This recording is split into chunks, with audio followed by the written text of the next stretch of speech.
Good evening, everybody, and welcome to the Bronze Reaper podcast. I am your host, Roshland Perkins. How's everyone doing today? We have a wonderful night show. It's a nightcap, actually. I consider it as a nightcap. So we was shine time this morning, until like 2 o'clock. We did like a 4 hour show, 3 4 hour show. We were lit. Niggas was living life. And like I said, it was shine time.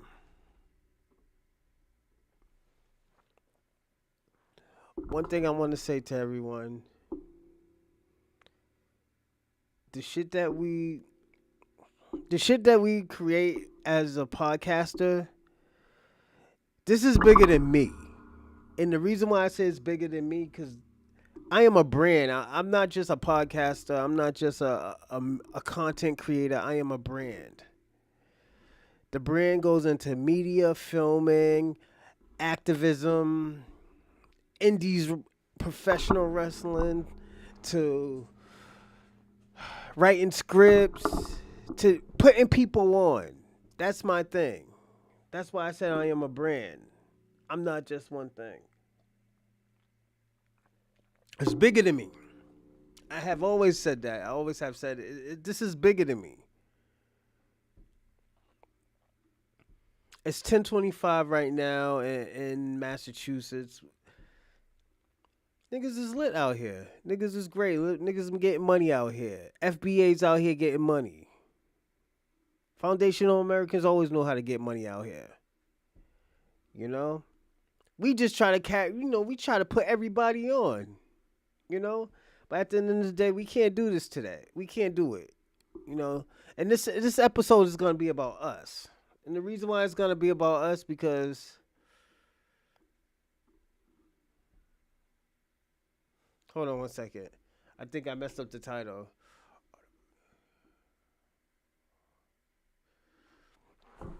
No, it's straight. Um this title is crazy. And the reason why I say this title is crazy are is the black diaspora scared for foundational black Americans to unite together? Are they scared? Before I talk about this, I watched this ill Chinese drama. It's called. Give me a second. I'll tell you what it is. I'm not even finished watching it. The promise. No, the promise broke. Wait, hold on. What the fuck? I typed some shit in. Give me a second. And give me a second. I'll tell you what the title is.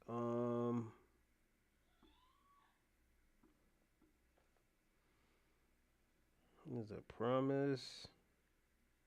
Now you know what I can check. Facebook. Oh, I deleted it. It's like when the promise broke, our forever is broken. No one to grow with. No, no one to grow old with you. Love and Betrayal, The Last Chance. This is on Daily Motion. This is one of them Chinese dramas that I have been watching. The shit is it says When the Promise Broken Forever. That's what it's called. Yo, the shit was lit, nigga. It's about this China woman where she was going out with this China man, they had a child. The bitch used to abuse the China man. And the nigga's like a doctor or something, or some type of surgeon, some prestigious surgeon. Her best friend was trying to get through, try to get through and try to, smash and be with her. And it's crazy because a lot of niggas be doing that. Trying to befriend women and stuff and try to sleep with their best friend because, that's the one that got away. You know?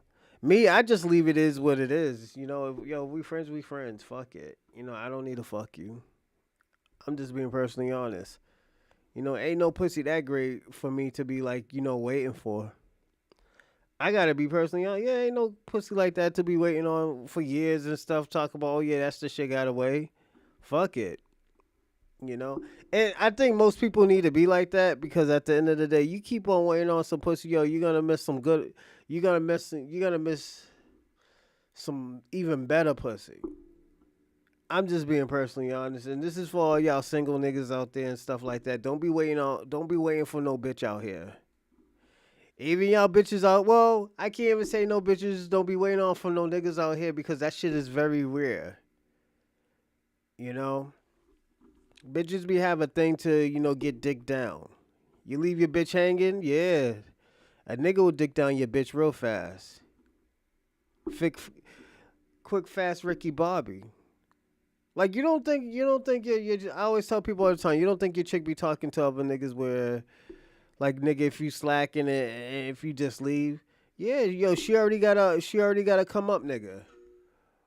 What's today's man? Hey, what up, What's up, Demonte Green Bean? What's up, man? How you living? Yeah, I'm just talking about this joint I watch. It's dope. It's called Once Broken Forever Beyond Repair. It's a Chinese drama.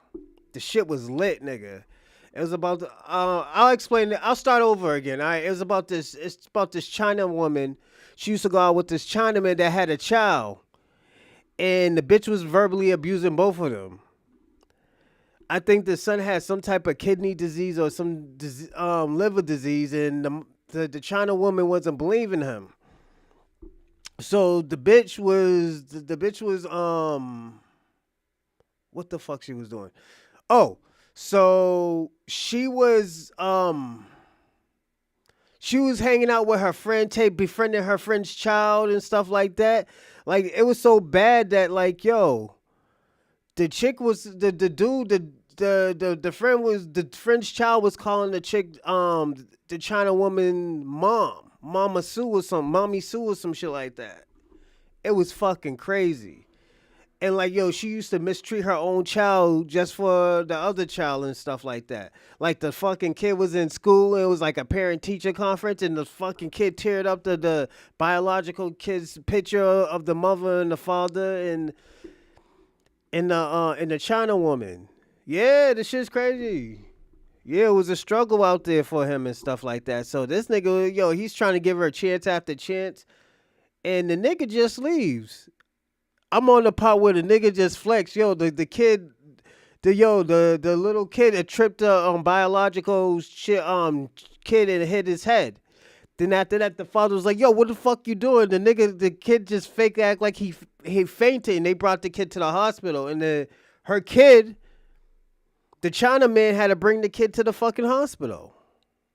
The man had to bring his own kid to the hospital because the wife forgot the kid. Then almost poisoned the kid because the kid was allergic to mangoes.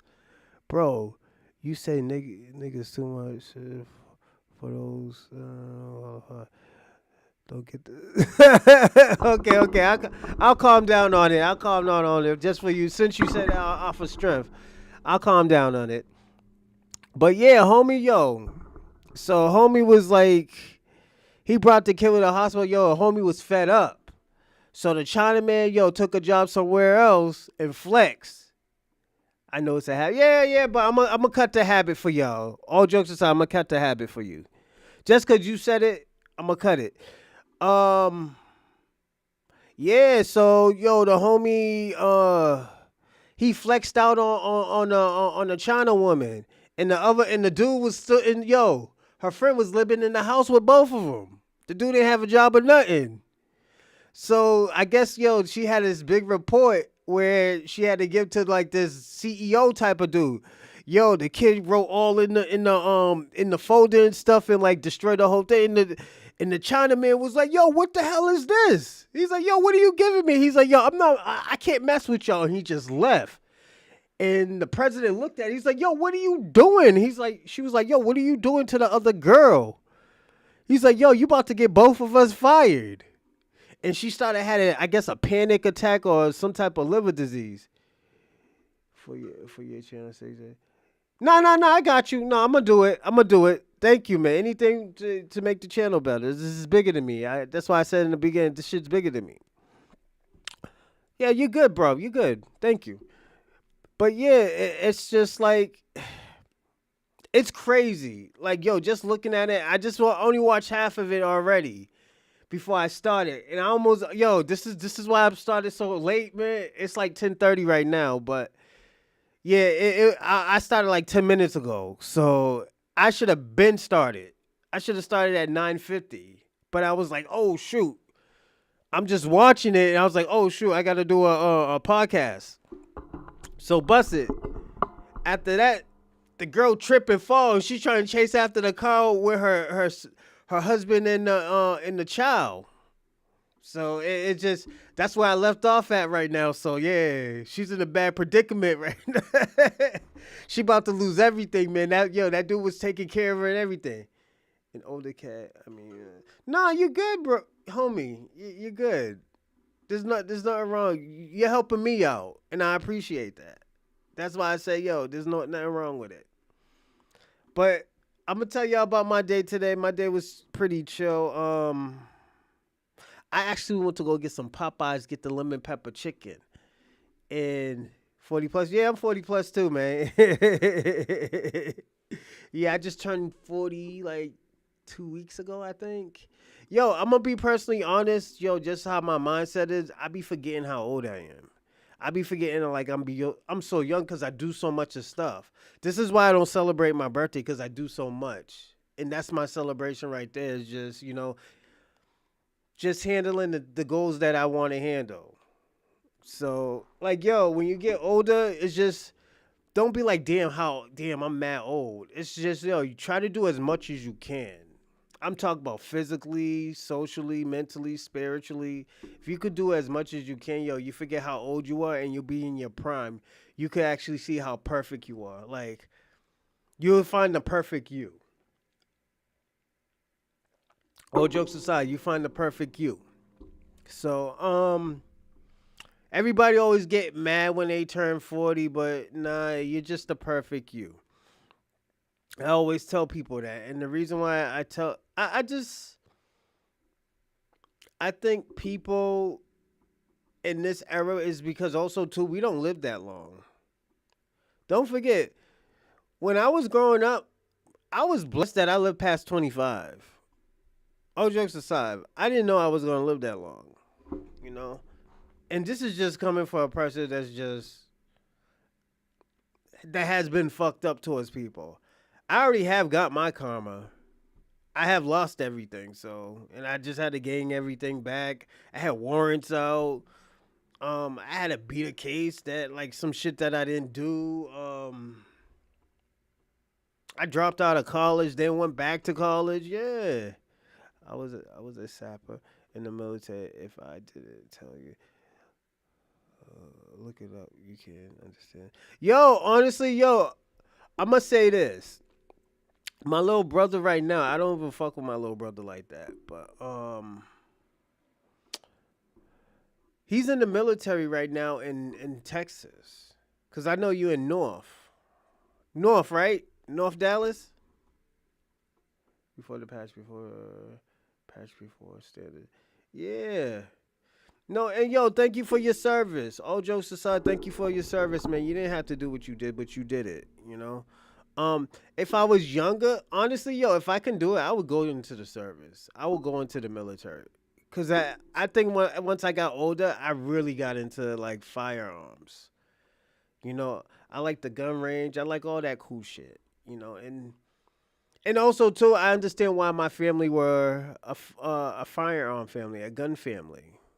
You know, we're a gun holding family. So I told you most of my family's from the south. It's just was it this third and the fourth? I'm like fourth generation of family members. No, I'm like the third or second generation in this in Massachusetts, second or third. Most of my grandmother's from the south, so yeah, I'm like the second, yeah, second generation that lives in Boston. But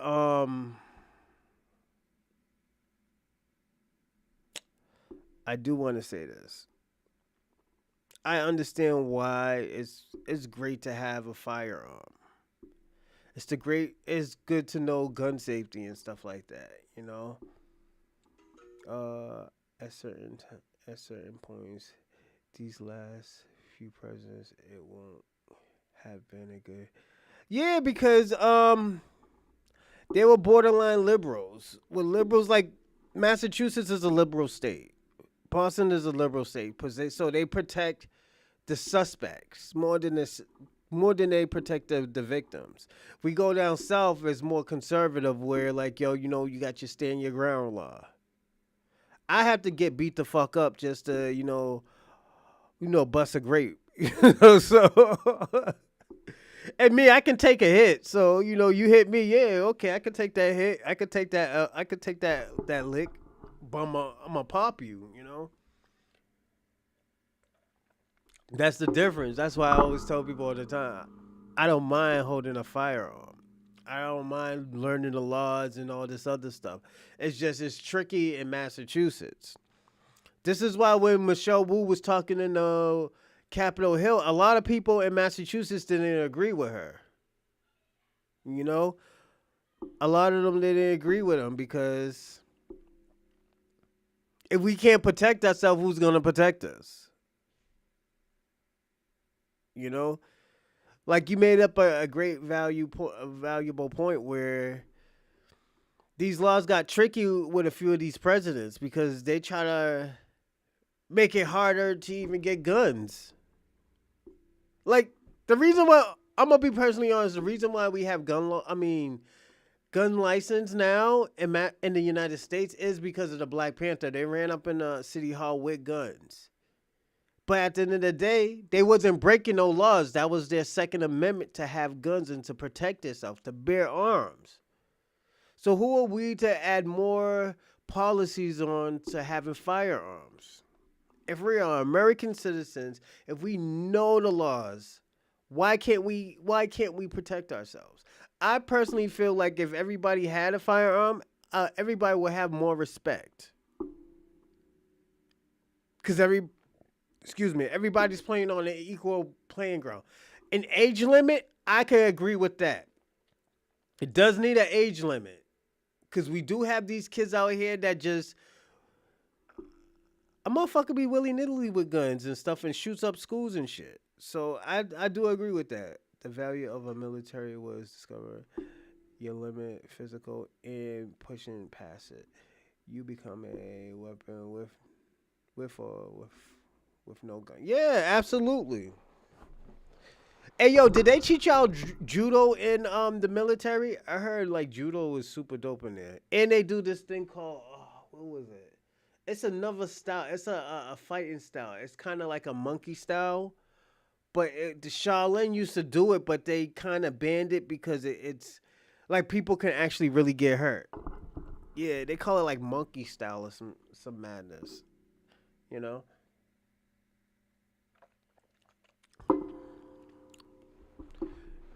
But yeah, it's Dallas is super dope. I mean, Texas is yo. What base was you are? Where base you was at in the United States? Was you in Virginia or was you in Texas? Or was you in was it North Dakota? I think they got one in Maine as well. I just found out. Yeah,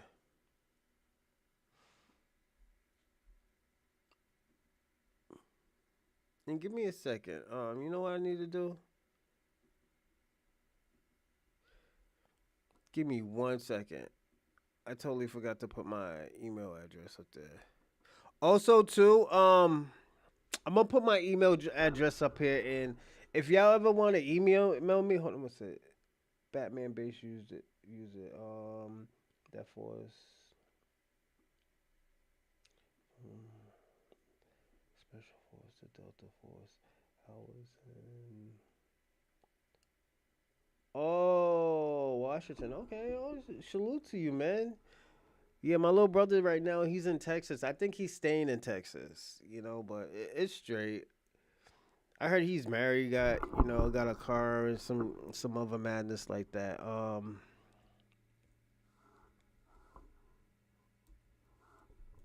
on a second.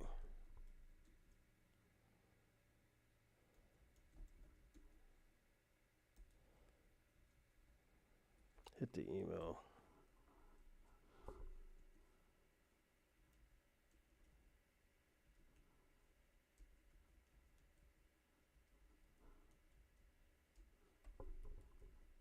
Give me 1 second. I'm almost done. Hey, Del Monte, how was work, man? Did you go to work today, man? Yeah, I went to work today too. Did I go to work today? Yeah, I went to work today. Today's Wednesday. Yeah, I went to work. Today work was all right. The lady actually came kind of on time. She was supposed to come at 7, but she came at like 7:14. So I travel in different routes, then return to my unit, then turn to myself. Yo, you in Delta Force too? Oh, yo. So you lit out here, man. Yo, salute to you, man. Special Force. Yo, I swear to God, if I was in my 20s, I would go to the military. Um, Damn, man, they were at war at the time when I was in my 20s. Nah, I would go to the military, and the reason why I would go to the military is just I like to fuck around with guns. Your boy likes to fuck around with guns. I even fuck around with guns now, so it's just that's why. Um, my little brother likes to fuck around with guns too, so he's mad at me because I cut my mother off. So it's straight. I don't give a fuck. Like, he can do whatever he wants to do as long as he's all. As I told him, that's as I told my father. I was like, yo, as long as those fools is all right, that's all I care. They don't have to talk to me for 40 years. As long as they all right, I'm fine. I could live perfectly. I could go to sleep at night. You know, like if I have to come down there and defend them, okay, yeah. You know, it's just like I always tell people all the time, yo, shit like that comes with a territory and stuff like that when you stand on business. When you stand on business, you got to be an enemy to somebody, you know?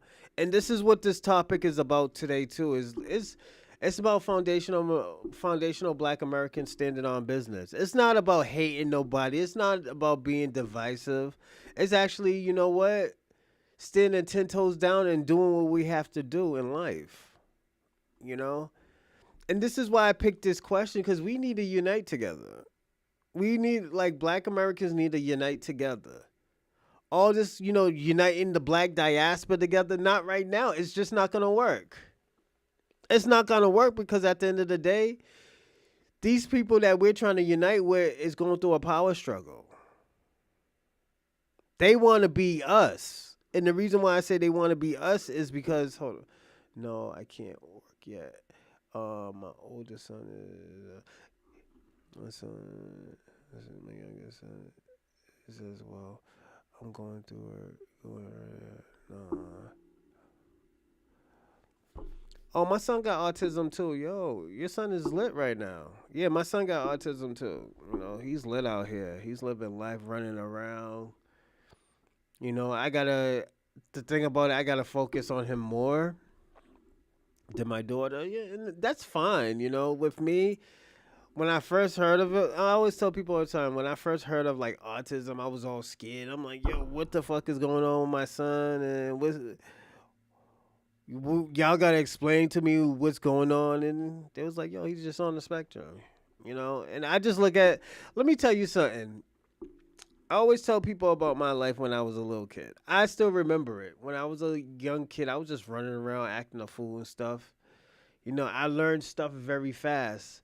But when I got hit with a bat, I got hit in the back when I was 2 years old. I got hit in the head with a bat, and I was bleeding internally in my brain. It stopped.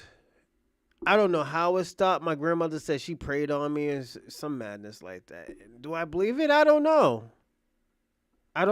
But at the end of the day, it stopped. This is where I kind of use quantum physics and stuff, or just how to explain it. Do I use faith or do I just use it like, well, this is what happened? Usually, like it's like saying like, damn, I'm broke right now. I need money to pay my bills, and I find like $500 on the floor to pay my bills.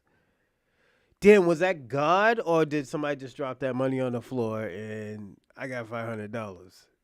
So that's what I mean is when I say like, that's what I mean when I say like, yeah, am I using quantum physics or am I using like, was this just faith? God just like, yo, here's money, So I always want to use that perspective, but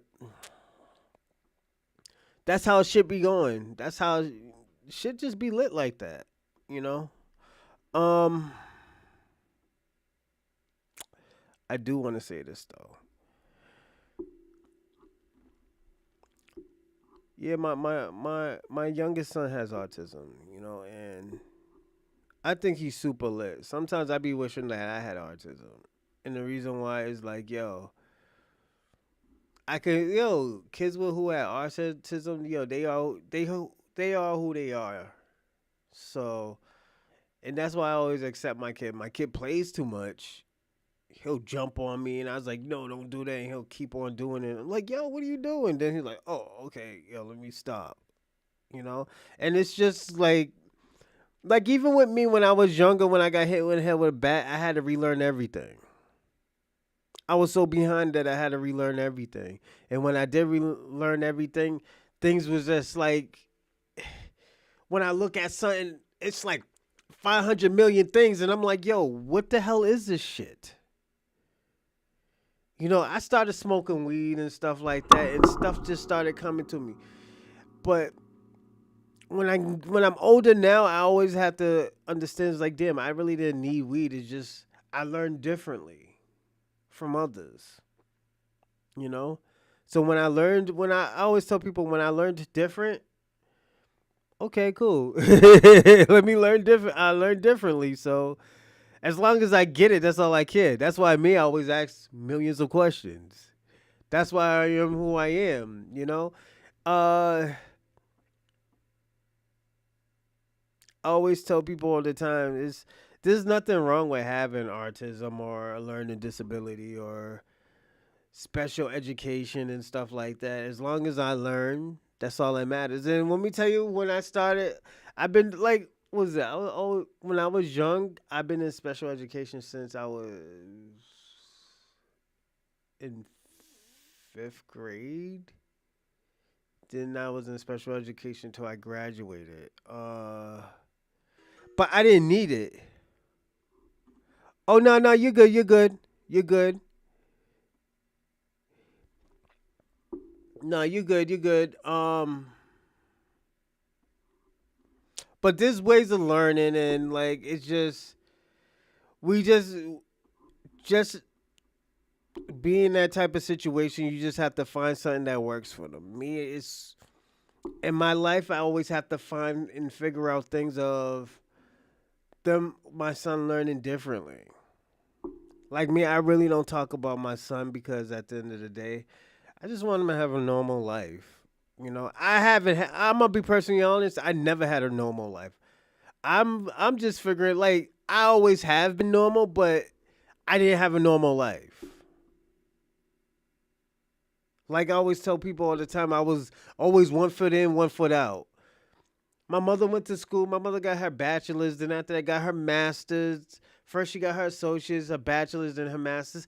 Then after that, it's just I was like, yo, okay, you know what? This is just how my mother is. Then I was still in the streets because at the end of the day, I still lived in the hood. Because of this lady still had her bachelor's and master's, it didn't mean shit to me. That means she had something. You know? I always tell people all the time, like, yeah, because my mother has some shit, had a little bit, don't mean shit. My mother was bougie as fuck. I'm going to be personally honest. She was bougie as fuck. But at the end of the day, she didn't give shit about me. And that's how certain parents is. That's why a lot of people be looking at other people. They be like, "Oh, yo, I wish I had what you had." No, you don't, nigga. I always tell people, "No, you don't." And the reason why I say that is because at the end of the day, you don't know how these people's personality is. It always has been like that. You know, people look. Let me tell you something. People like my mother look down on people like me. people who understand things a little bit better than them. A person who, yo, I just got an associate's degree. I got an associate's degree, and the reason why I got that because I didn't want to go to college no more. I was tired of going to college. I didn't want to go to college with these people. I went to Bunker Hill Community College. I had two jobs just to survive. Having a let me tell y'all something. Living with people who are your loved ones is not easy. They will try to extort you no matter how much they love you. They will extort you because they know how down you are. I was at my lowest of my low when I was in college. And I'm going to be personally honest. I was working a job only getting like $300 every 2 weeks. I had to get into criminal activities. I personally had to get into criminal activities just to support myself. I had to. If not, I would have died out here. I would have been killed out here. People don't understand that. I would have been fucked out here. Worrying about how am I going to get to school, trying to figure out how am I going to eat today? What am I going to eat? Like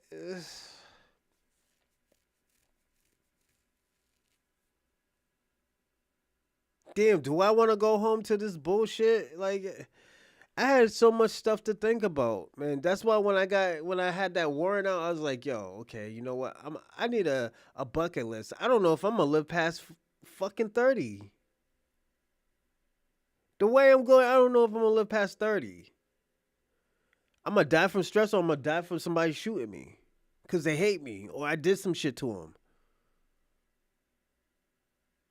Like this is the stuff that I have to think about, and this is why I always tell people all the time. I was like, not everybody's life is easy. My mother had all these degrees, and my mother's making a little bit of money and stuff, more money than most people and stuff like that. And touche to my mother, but at the end of the day, my mother makes very bad decisions. She make very bad decisions where I can't,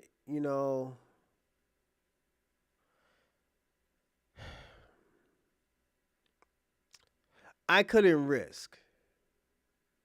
I would have ended up in jail or dead.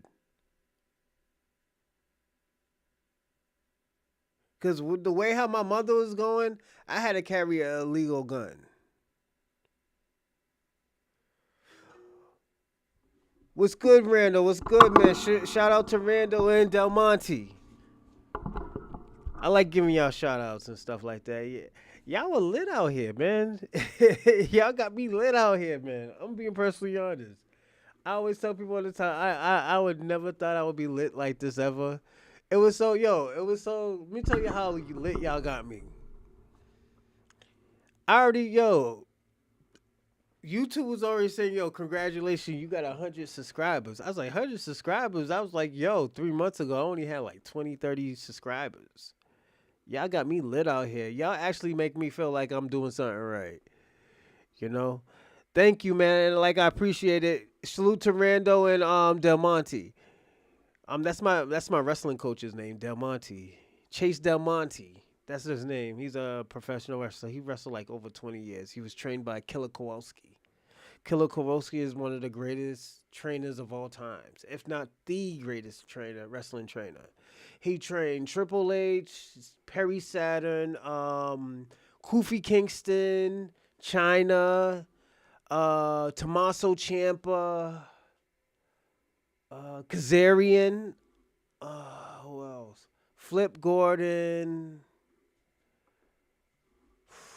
Triple H.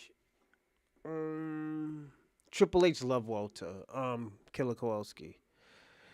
I have met millions of people. I met hundreds of people already. I met y'all call her Sasha Banks. I met Sasha Banks. I met Coach Chris is my coach. Y'all know him as Dear Jack, who used to be on NXT. I met Vincent. The guy who's like this, yeah, man. The guy who, yeah, I remember all of them. My stepson was related to the Polish power. Yo, back in the 90s, oh, the 80s. Yo, that's the dude who used to wear the red and used to carry the Soviet Union flag. Where what's my man name? The Iron Sheik. He used to be with the Iron Sheik. If he used to be with the Iron Sheik, I remember that. I was born in '85. And Iron Sheik used to have the little metal things. Used to do all of that. Yeah, yo, Iron Sheik was the man back in the days. I think as a heel, he needs to get which one is I. Hold on, let's look him up right now. I'm gonna look him up right now. Give me a second, everyone. Evan Polsky. Oh, okay. No, that's not him. I was thinking of the. Hold on, is that him?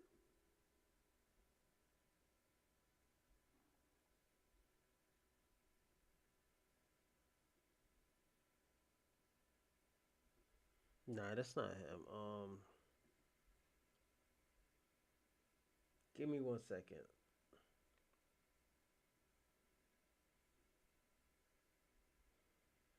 Hey, yo, you know who I became a big fan of lately?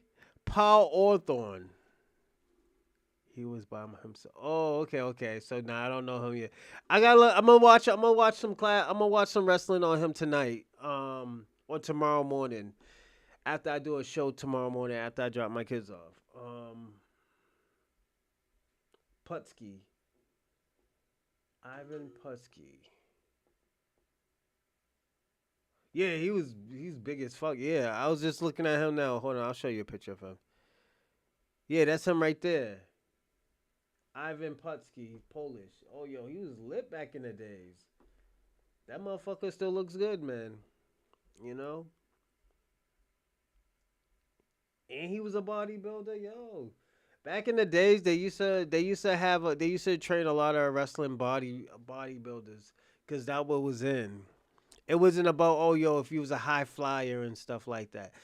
That shit didn't. That shit wasn't lit until like the Mexicans. They were getting lit out here. And salute to Scott Steiner. I don't think he get enough credit for the high flying stuff. Like the Frankensteiner, that's where the Hurricanrana came from. It came from the Frankensteiner. But we call it the Hurricanrana. That's why he always gets mad about that. So if you notice, if you ever watch Scott Steiner, he gets mad when people call it the Hurricanrana or the Hurricanrana. He gets mad. He's like, nah, yeah, a luchadors, yup.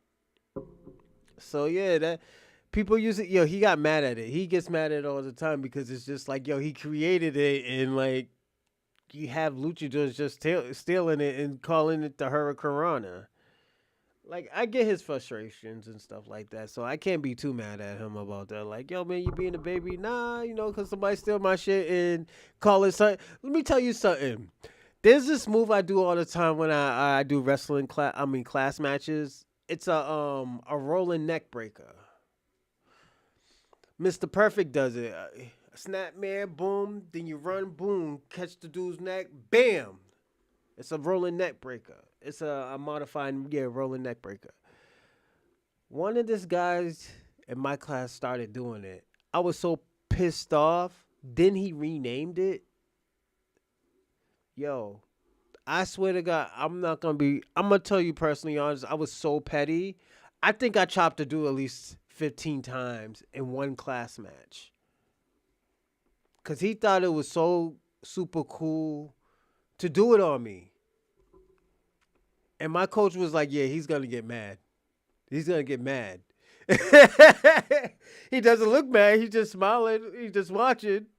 But he's pissed off, right? I was pissed. I was super pissed. I ain't even gonna lie. I was super pissed. So um but I will say this. The people I have met, I do have a close relationship with. Like,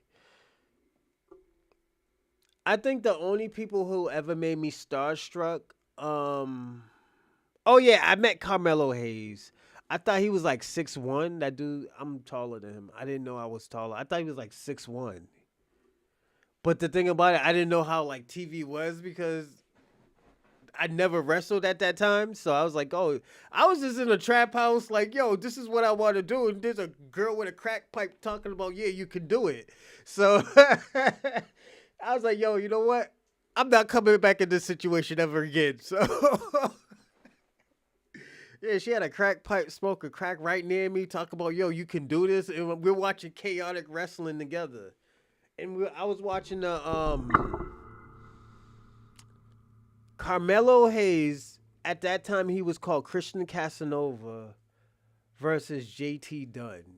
I think personally, honest, that's one of my favorite matches of all time. JT Dunn has been wrestling for over like 15, 20 years.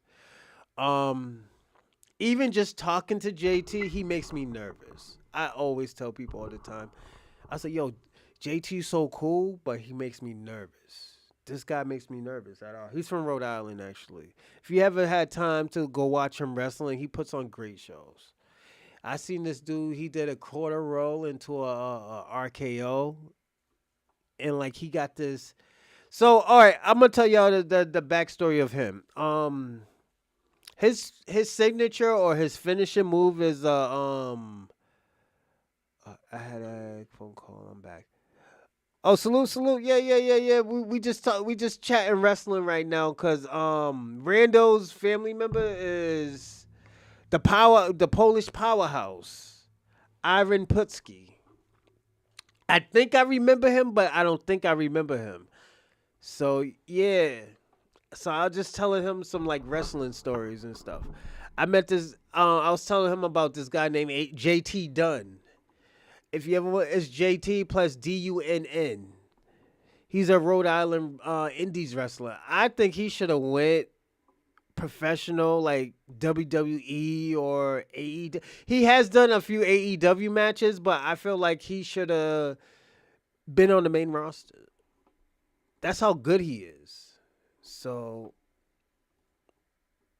I kind of, I'm kind of mad at certain promotions where like, cause it, I think he's probably one of the greatest wrestlers out of the New England region. I'm talking Kofi Kingston, uh, Tommaso Ciampa's, even my coach is, and my coach. I'm super biased when it comes to my coach, Chase, because I was telling you, my coach's name is Chase Del Monte. I haven't paid the rest. Yeah, yo, it's crazy. Yo, let me tell you something. I have cut down on it, but once I got into doing indie wrestling, I started understanding the storylines. So at the end of the day, I started paying more attention to like the formats. So it's all like it's like watching a movie, you know. In the beginning, it's good and stuff. Then you got that cut off when some bullshit just happened, and the guy just getting beat the fuck up, people getting killed and stuff. Then after that, you got that part where the guys just get sick and tired. He thinks of a plan of getting out the situation. Then after that, the plan becomes good or it becomes bad. It's the same thing with wrestling, you know. So it's just a whole movie, you know.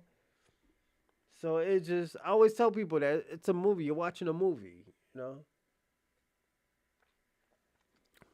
That's why, like, yo, I close my eyes for like I always tell people all the time, if somebody can help, if somebody let me make a match, I will make a match.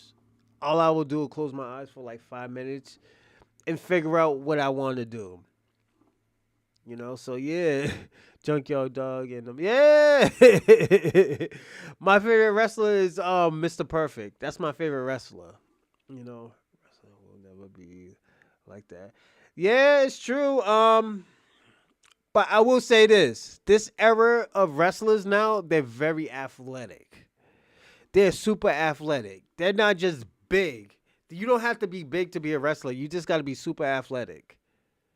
And you got to have great footwork. If you don't got great footwork, you're screwed. So, the reason why Kofi Kingston lasts so long because he had great footwork. All jokes aside. It wasn't because he's the most athletic. He just had great footwork. So that's what WWE actually looks for. I think they're a little bit more old school when it comes to like just wrestling, especially with Triple H. Triple H was like I was explaining was trained by Killer Kowalski. My coach was trained by Killer Kowalski. So that's why I always give praises to my coach and stuff. Even though I'm a black activist, what's that? I don't even watch basketball. Yeah, it's just like I always tell people all the time. When you get older, sometimes you just don't watch it no more because it's just not exciting for you. But with me and my line of work, I always have to try to understand stuff. So I have to kind of watch it. Like I haven't watched the Indiana Pacers. I have watched the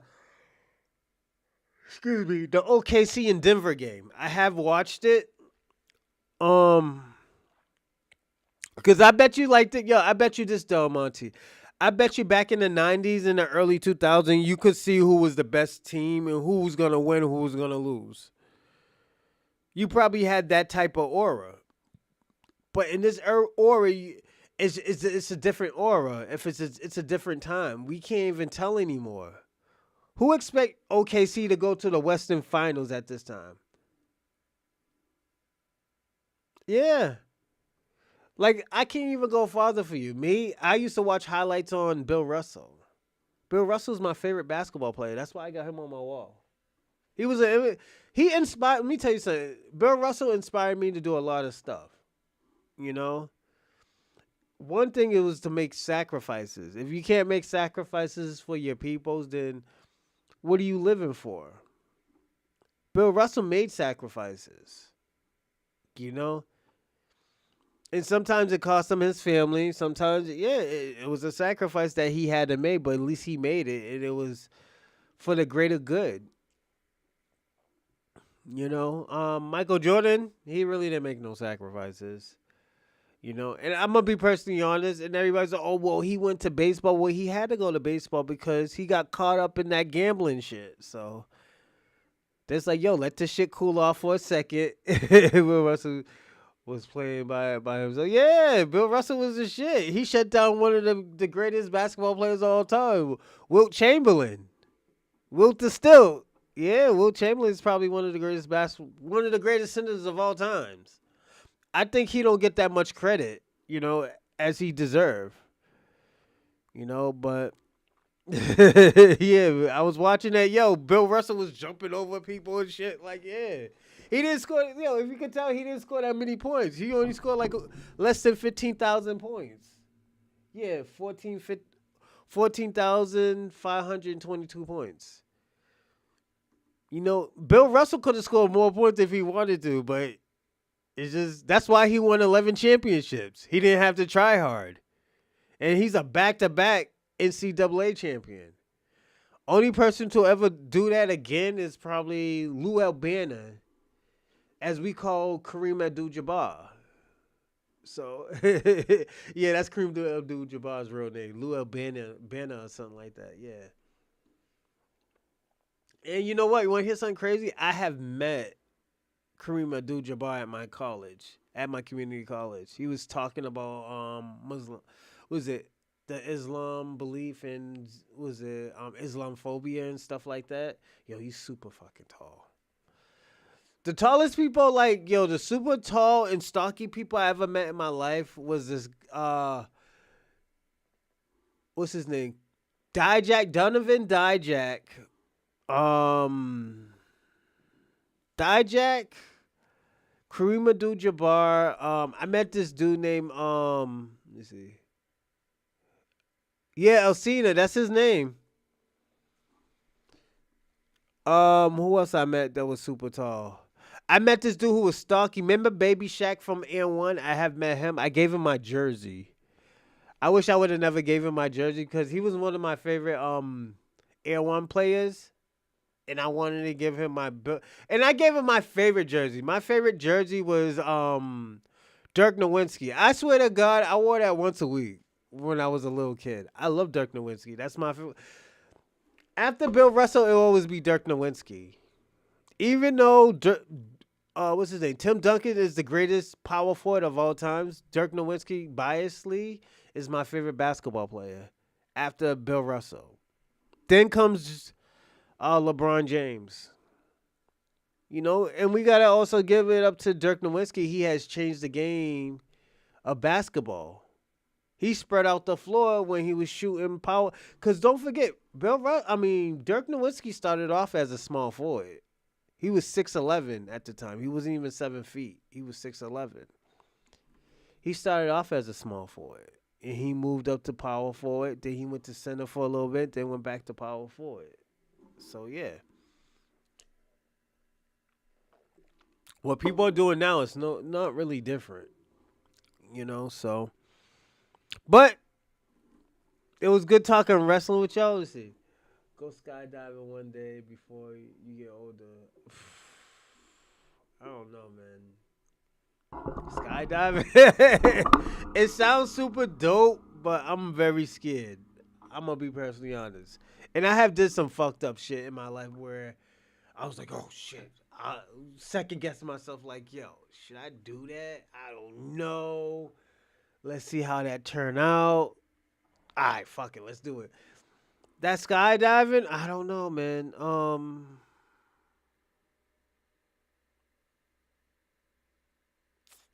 Should I skydive? I don't know. Maybe if when I'm like 60, I'll go skydiving.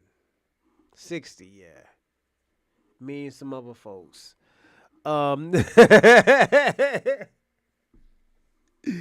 Yo, just crash out when I'm like 60.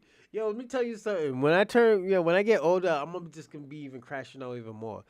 One thing I will always tell y'all, when people get older, most people, they don't really crash out. They get like maturer and quieter.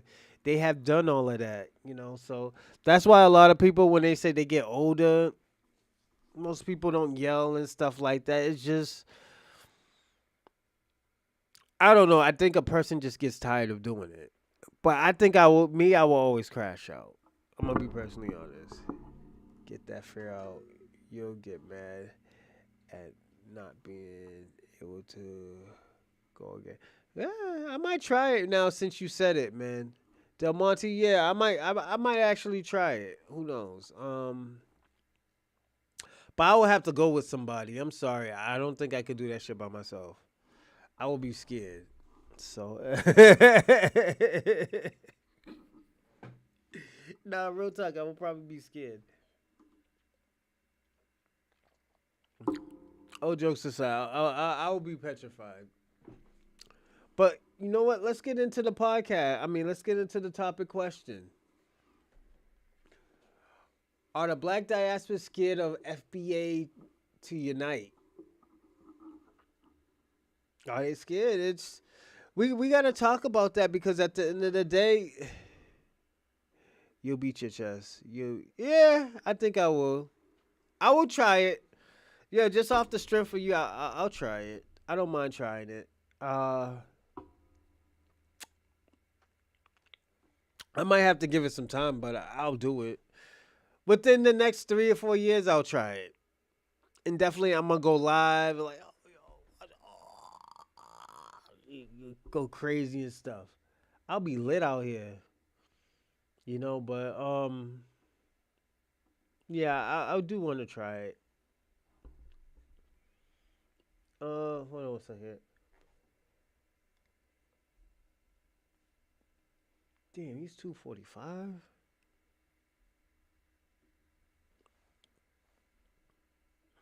Nah, I will try it. Yeah, 3 or 4 years, I'll definitely do it. Uh, but yo, my uncle just got out of jail too. Yo, super crazy. He did like 10 years. He maxed out, and this is the second time he maxed out too. Last time he did like 12 to 15 years or some shit like that, and he maxed out of that because he wasn't even on probation. I think his I think he's on parole this. Hold on. After After that first jump is out the way, you'll be you'll be on the. Oh yeah, all the time. Yeah, I'll be on one right. I'll be on one. I could see me being on one about that situation. It's just it always comes with that type of time, you know.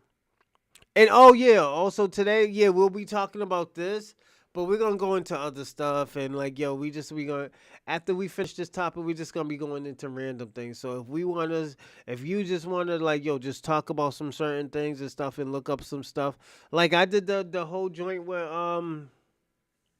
who was the one I did this morning the Ryan Clark. If you wanna go back into it and you wanna catch up on that, yeah, we could go back and talk about it. You know, we're gonna be on here all night. You know, but I do want to say this. I think I am gonna jump. What was it? You said jump out of here. Skydive? Yeah, I think I'll try skydiving. Real talk, you know. That's one thing I will try. I wouldn't try it, but since you said it, I will try it.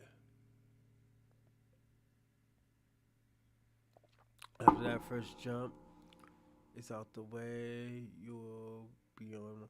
Yeah, yo, let me tell you something right now. I've been on one lately. Like, yo, I was telling Kwame too. Like, yo, Kwame, you know Kwame's gonna jump on here later. Um, is that like, yo, I just been on one lately because I didn't even think I would ever be an activist. Like, I actually have to say, like, yo, I'm an activist. You know, so I'll you like yo, it was so bad, yo, it's so crazy right now. Not even bad. I'm sorry to even use the word bad. It's so crazy that like homie was a confidence will skyrocket. Believe, yo, I'm gonna try it definitely, man. I might even try it earlier, you know. So thank you for even like in a million years I'll be like hell no, that's some white people shit. But I actually want to try it, and a lot of black people have been trying it. So we can't even say it's white people shit anymore. That's how bad it is because at the end of the day, black people are actually doing that to get actually what you were saying confidence. People are defining death or defining gravity or facing their fears. So you know what you just say, Del Monte, would it actually makes sense right now. So that stereotype and saying like, oh yeah, that's white shit, we can't even use that shit no more and say that's white shit. It's just some confident stuff. So salute to you for that, Del Monte. Yo, you gave me a food for thought. Actually, I'm actually gonna say you gave me food for thought. You know, I think I actually want to do it now. So once you get it, you can without. I'll tell you. Now, let me tell you something. I'm gonna be personally honest. I'm gonna stay with my children's mom. It's just much more easier.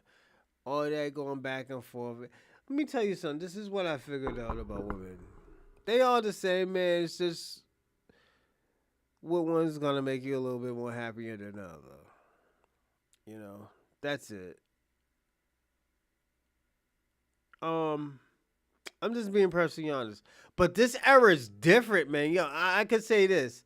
I'm lucky to find I'm lucky to have my children's mother in this era because this era is crazy. Like yo, I was looking at my boy, yo, his situation is fucked up. He got kicked out of his house, went to jail. The girl tried to steal one of his cars. It was crazy. Like I don't know how he did it.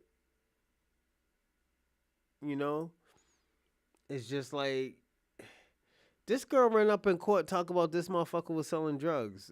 Yo, so I was like, yo, what the fuck? Then I'm saying to myself, I was like, yo, don't she know she's an accessory if she says that shit because she was spending the money? So, yo, it's crazy. Take your ass with you. I don't think my children's mother will do that shit. I'm gonna be personally honest. And the reason why I don't think my children's mother's gonna jump off the airplane. My children's mother's Cambodian, man.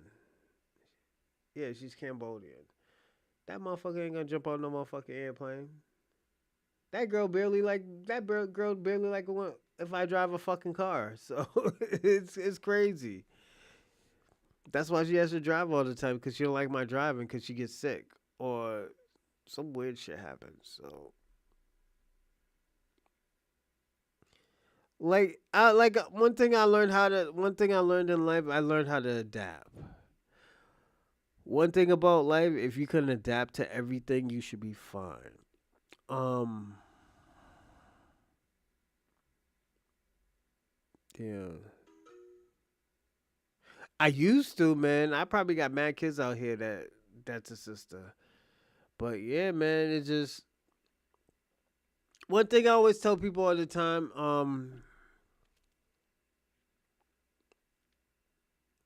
you could date out your race, but you still it's just your life. It's just your job is going to be a little bit more harder, and the reason why is because you still have to protect the sisters. Yeah, you still have to protect the sisters. If it's like, okay, let me give you an example. If I was fucking Puerto Rican or Dominican, and I go out with a white woman, it doesn't mean that my job is over. That I have to stop protecting white women. No, nigga. I mean, it's protecting Latino women. No, nigga. I still have to protect Latino women. My job is just a little bit harder. It's just this is why I did the RG3 thing. People like RG3, Robert Griffin III.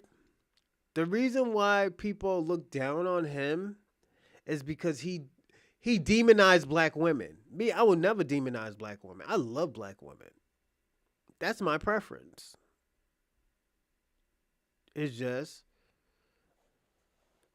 I came, my children's mother was Cambodian and like, yo, I tried it out and at the end of the day, I stuck with it. You know,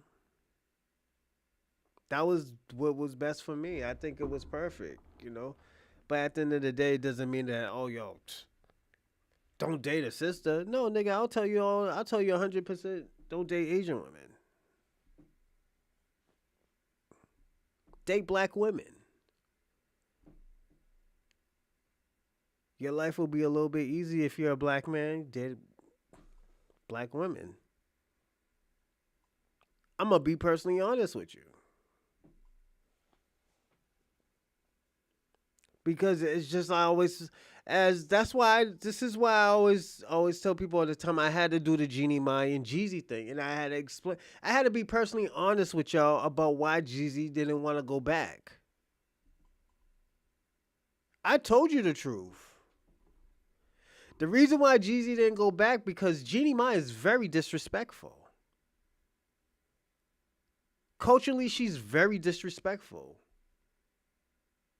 Jeezy, that's why you think, let me tell you something. Why you think she was talking about abuse and all this other stuff? Jeezy probably told her, like, yo, if I wasn't fucking rehabilitated, I would have fucking shot you. Most hood motherfuckers would have shot Jeannie Mai if they were going out with her, had a kid. I'm just being personally honest because at the end of the day, this is why I said this in the the other episode, is because this is why Jeezy said, "Yo, I'm not coming back. We cannot fix this, cause somebody's gonna end up fucking dead." All that disrespect. Let me tell you what this bitch probably said to Jeezy. She probably said some racial shit and went left. And he's like, bitch, you better get the fuck out my house. Not knowing that her kid is black. Not knowing, and she was probably joking around calling him a nigger and say like, bitch, your kid is a nigger too.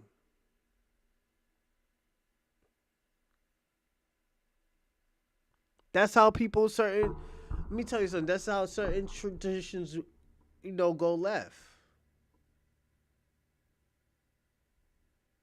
This is why I always tell people, I always advocate it. Like, yo, black love first.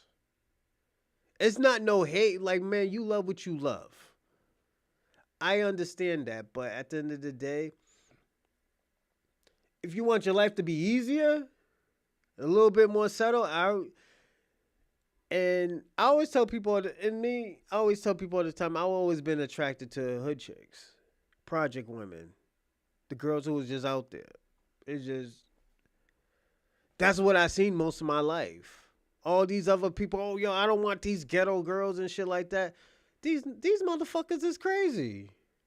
Those are the girls that actually will be down there, actually will get a job for you, so you could have your purpose in life. It is what it is. My issue with that is just I don't like people demonizing black women.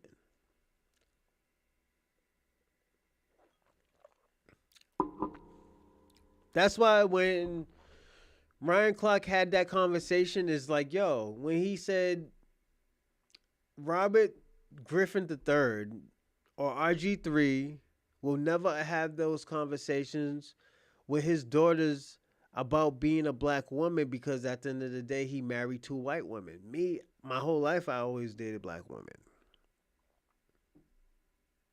I know what that experience is. RG3 can't tell you what that experience is. I would tell my daughter, like, yo, be careful fucking with these certain white people. Be careful fucking around with certain Spanish people because that's not your tradition. You're going to go through a cultural difference. They don't have those type of conversations. That's why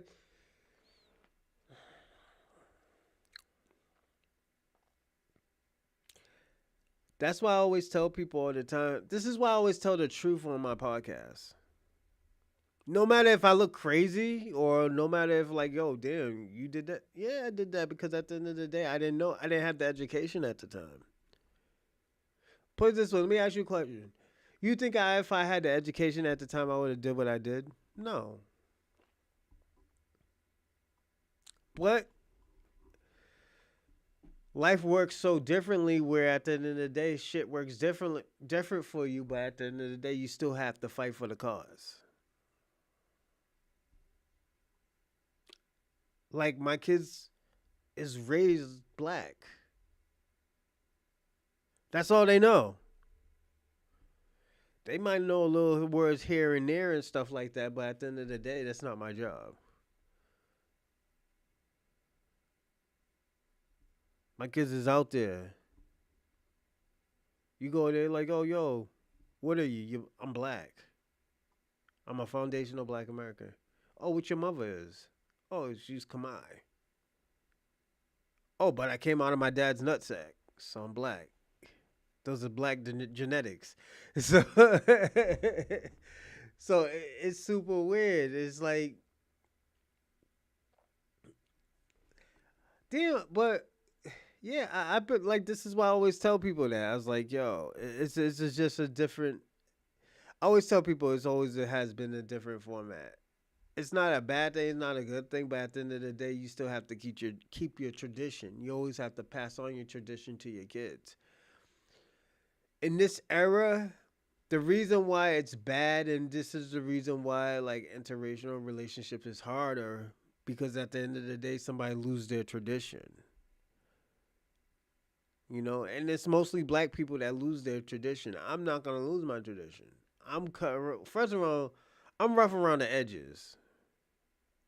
I have always been rough around the edges. You know, I always think, and I'm gonna be personally honest. I think black is the greatest thing ever. Has been the greatest ever since slice of bread, man.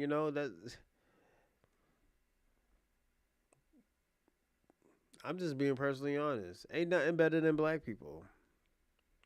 Why you think all these girls is having all these mixed kids? Why you think everybody's calling themselves black?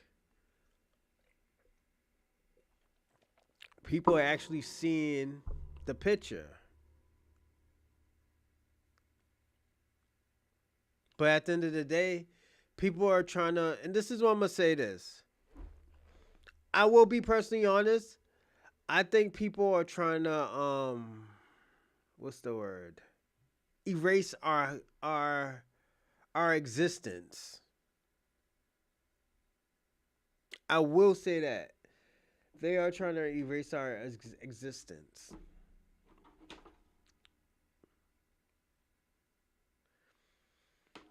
And the reason why I say they're trying to erase our existence because all the stuff we have done. You gotta look at everything that we done. We created 500,000 components, inventions, interventions. Gingers are black. yo, yo, I've been hearing that. Yo, what is that? Why are everybody saying gingers is black now? Yo, it's are they like considered albino or something or like okay? I'm gonna say this. I know everybody came from a black person. Every race, every nationality, every ethnicity came from a black person. Cause black people are the black diaspora is the original human. That's why we have these full, strong features. But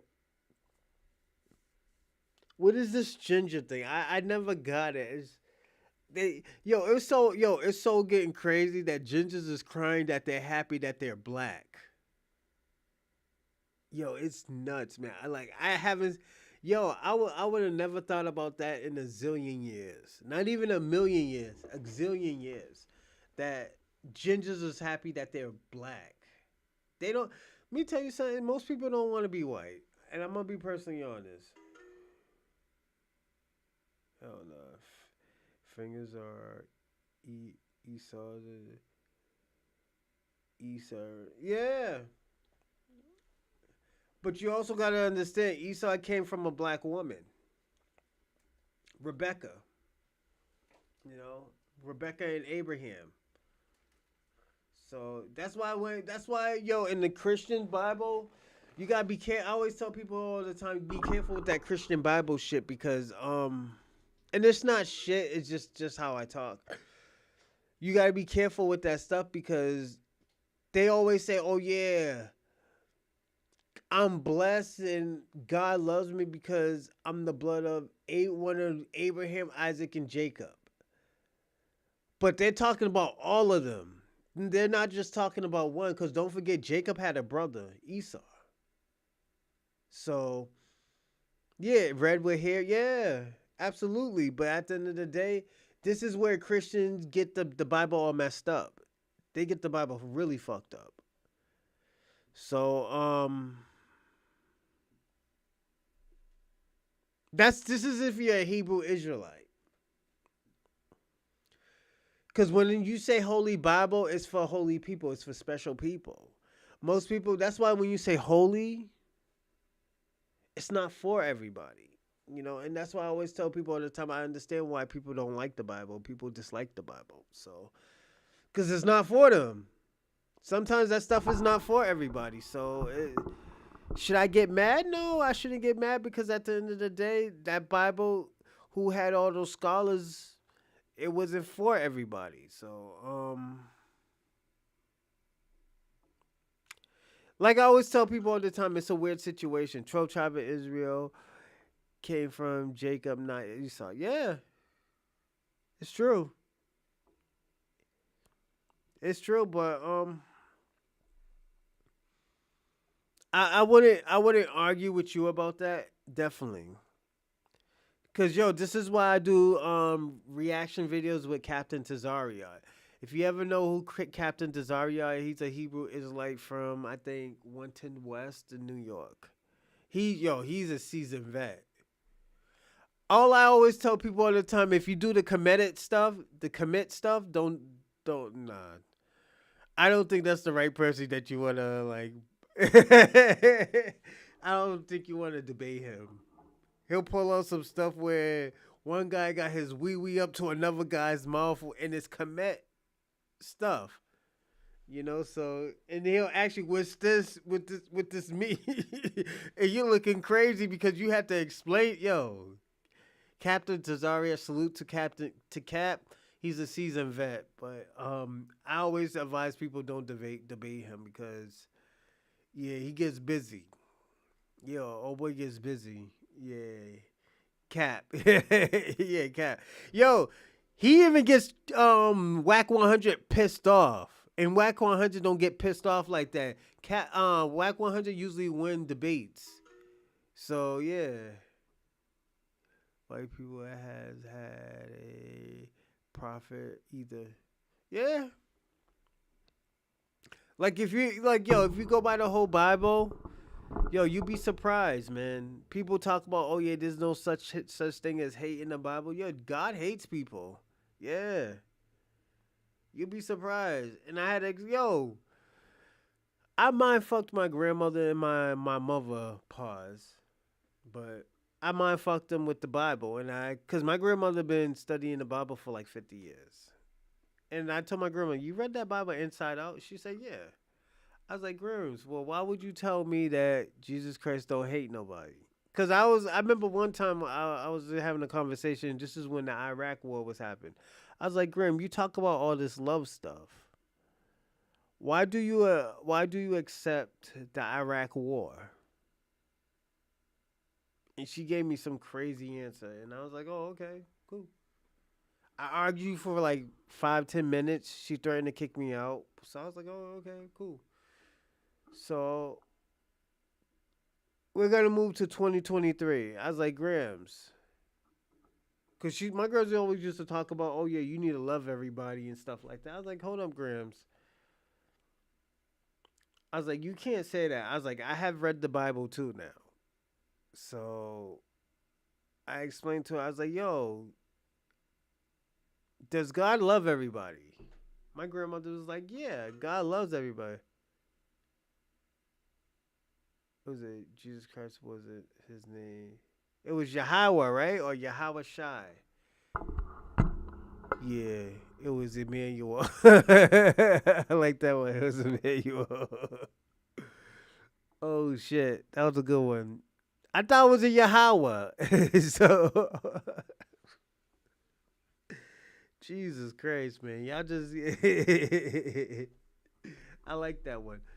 But and I told my grandmother, I was like, yo, she was like, yo, you shouldn't hate. You got hate in your heart. I was like, yo, Grams, you gotta understand in the Bible, it says there's a time for love and there's a time for hate. There's a time for crying, there's a time for war. I was like, this is what they said in the Bible, Grams. Oh, it didn't mean like that and stuff like that. Then I was like, well, Grams, you can hate people. It says it in the Bible. Oh, yo, I gotta look that up. Thank you for telling me, Randall. I'm gonna look that shit up. Emmanuel. Oh shit, that just fucked me up. So, but I'm gonna say this. I I told my grandmother, I was like, "Yo, does God hate people?" My grandmother said God loves everybody. Okay, I was like, "Grams, find that in the Bible." My grandmother couldn't find it. I was like, "Grams, I could show you where God hates somebody." And my grandmother was like, "Well, show me." I said, there was a chapter that says, there was a verse that said, "In the Jacob I love, but Esau that I hate." Then Abraham asked Jesus Christ, "Why do you hate Esau?" He said, "Don't ever question me." He said, "I always hated him ever since he was in the womb." So yeah, Jesus Christ hate people. Came to Mary and told it. Yeah, probably. I gotta read it, but actually I believe you. Because I can't say you're wrong, and I have no evidence to back it up. So definitely I'm gonna look it up. But right now you're right. You know,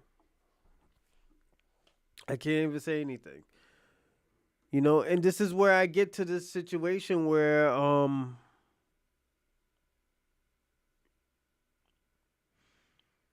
this hate thing. There's a time for love. There's a time for love. There's a time for hate. Excuse me, Jesus Christ. fucking wine. I need another cup. Let me finish this.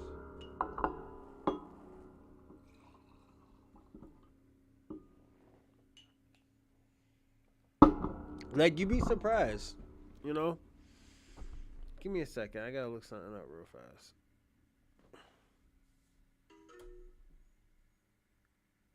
You good, man? Just information people do not use. Nah, I'm definitely yo. That's some good yo. That's definitely some good food for thought. So at the end of the day, um, of course, I'm not gonna be like yo, you're wrong, because the reason why I'm not gonna say you're wrong because at the end of the day, this is information you got, and I have nothing to back it up. I can't be like, oh, yo, pull out the information. No, I'm gonna be like, okay, you know what? You stand 10 toes down on it, so I'm with you. I can't be like, oh yeah, Hold on one second.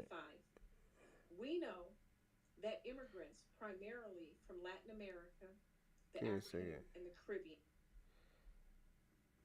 Give me a second, everyone. Just some. There.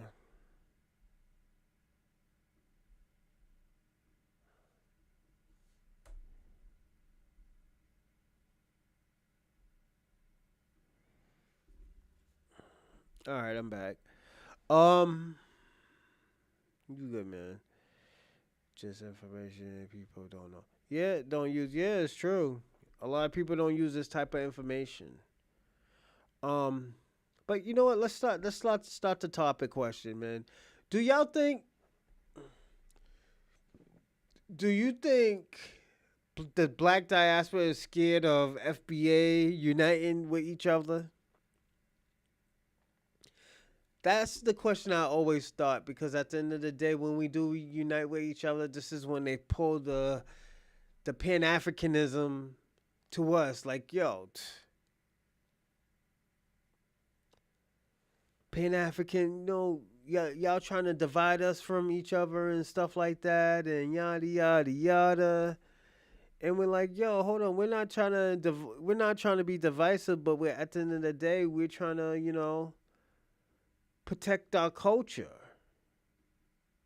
Then people back in the day used to say we never had no culture and we never defend ourselves. I always tell people all the time, hold on, my camera, hold on one second.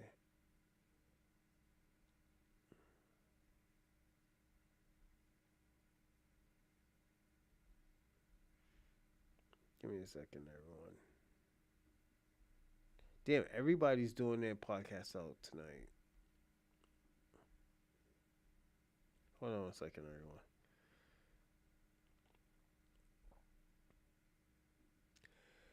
But yeah,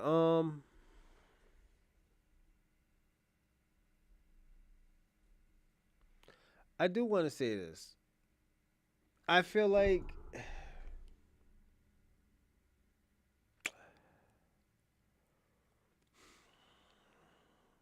and I just gotta be personally honest about this. The way how people flipped on us because we want to defend ourselves, we want to defend our culture and all this other coolness. Yo, it's crazy. I haven't seen this bullshit in like thousands of years. That stuff like this. Hold on a second.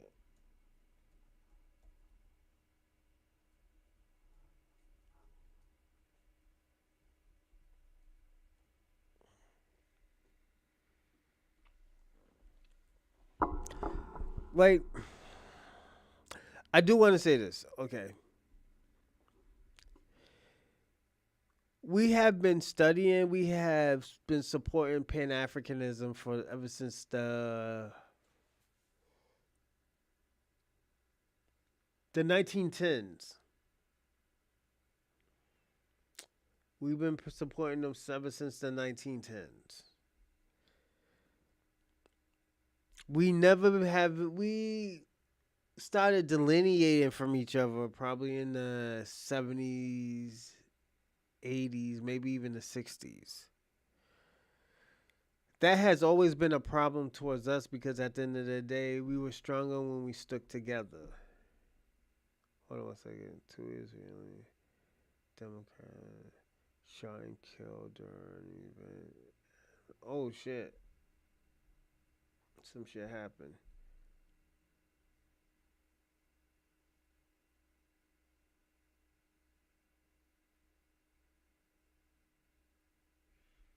Okay, that ain't nothing to do with this. Yeah, so it's just to me it always has been strange where people like us when we're like confused, dysfunctional, unhinged. Then when we stick together, we're divisive.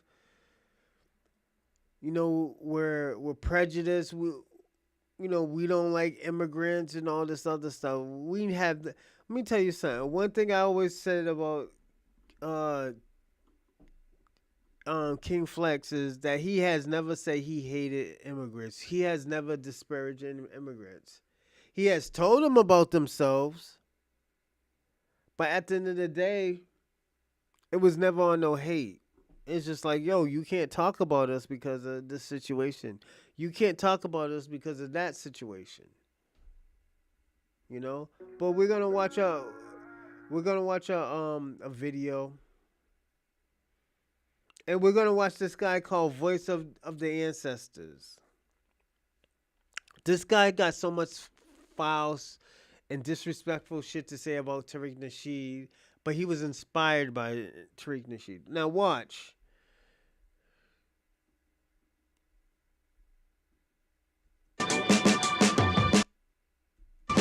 Anytime you need creature comforts, not so.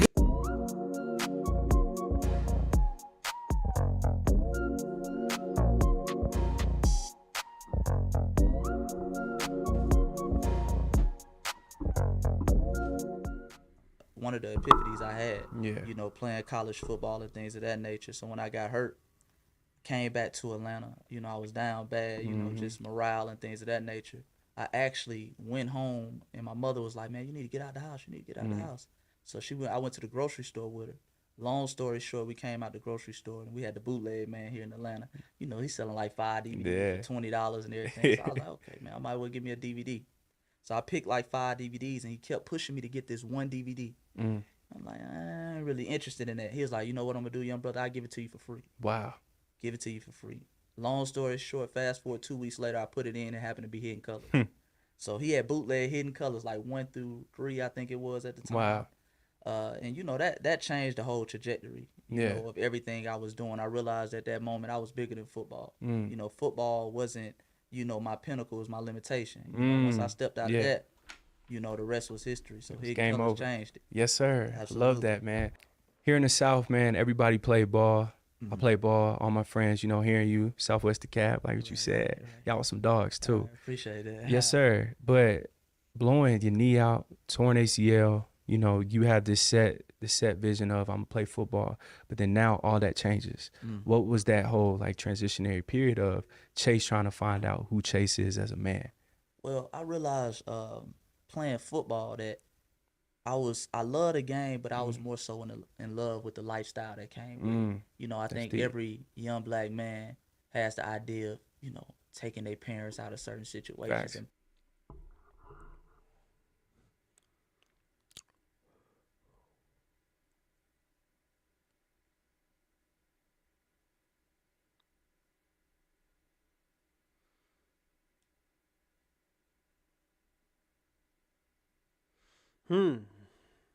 That's crazy. I'm gonna give you a little pushback, Randall, all right?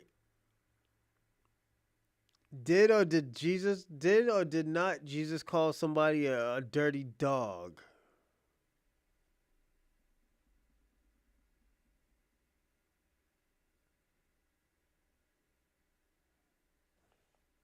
You know what I'm talking about. Yes. Did Jesus call somebody a bitch?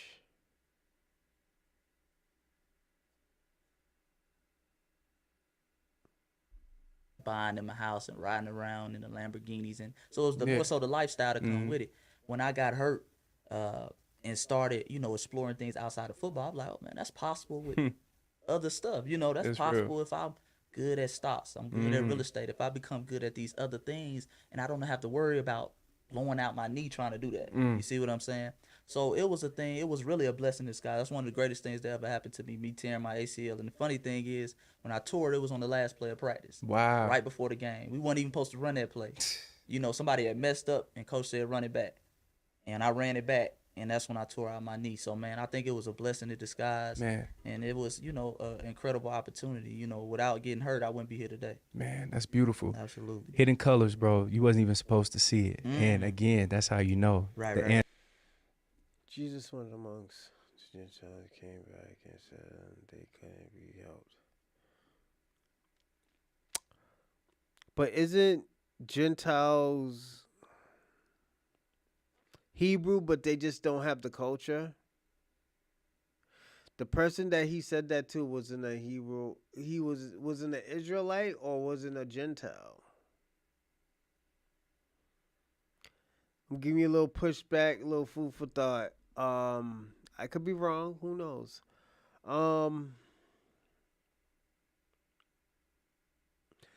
One thing I will say this.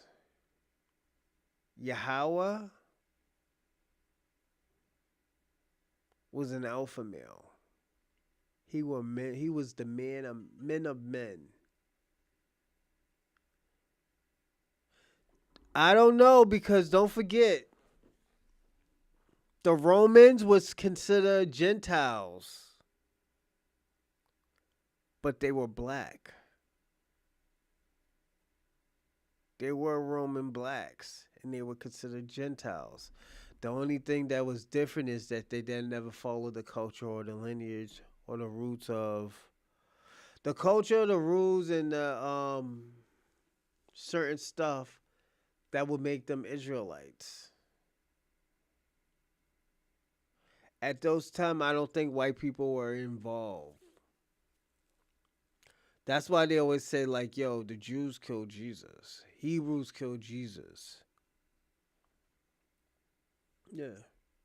It's because they were following other cultures, other religions. Instead of keeping their laws and their commandments, they will follow Islam or Christianity or, Buddha. They didn't follow their own laws that were keeping them safe and, protected. Ancestors had to be working, right? Exactly. You saw that legendary docuseries. While watching this, right? What was just going through your mind?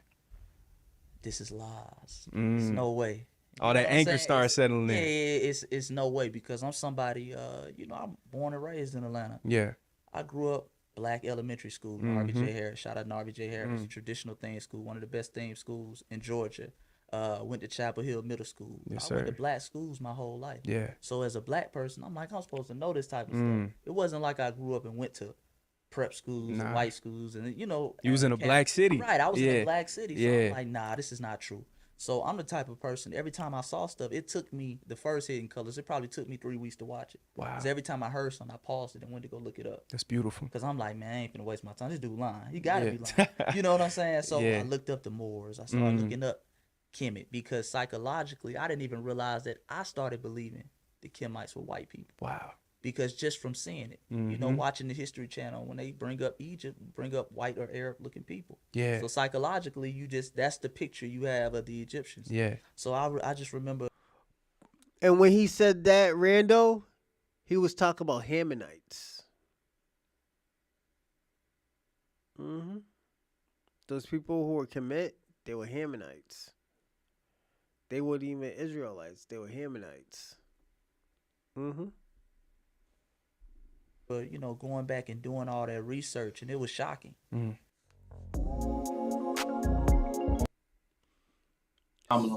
So the reason why I let y'all watch that, So bust it. I'll let y'all watch that because at the end of the day, I got in an argument with him. He shitted on Tariq Nasheed. He was saying, "Oh, yo, he's divisive. He's this, he's that."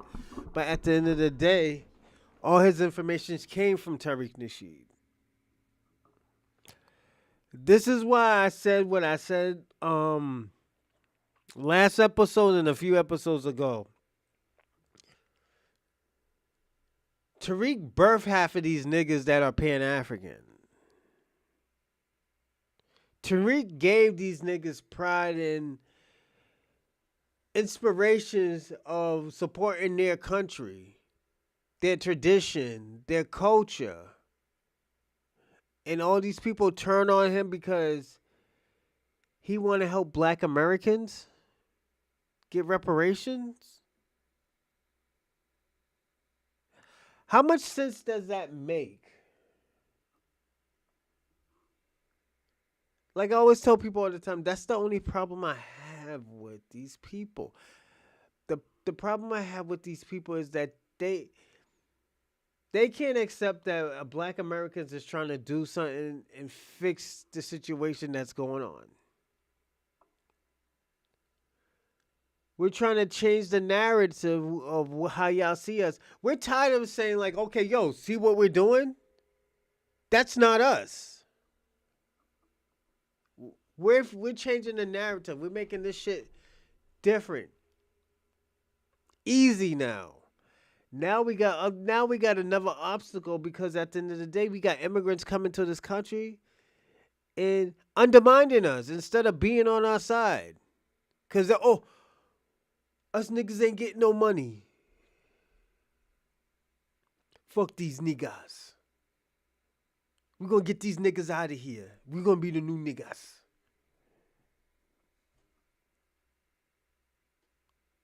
This shit is triggering to them.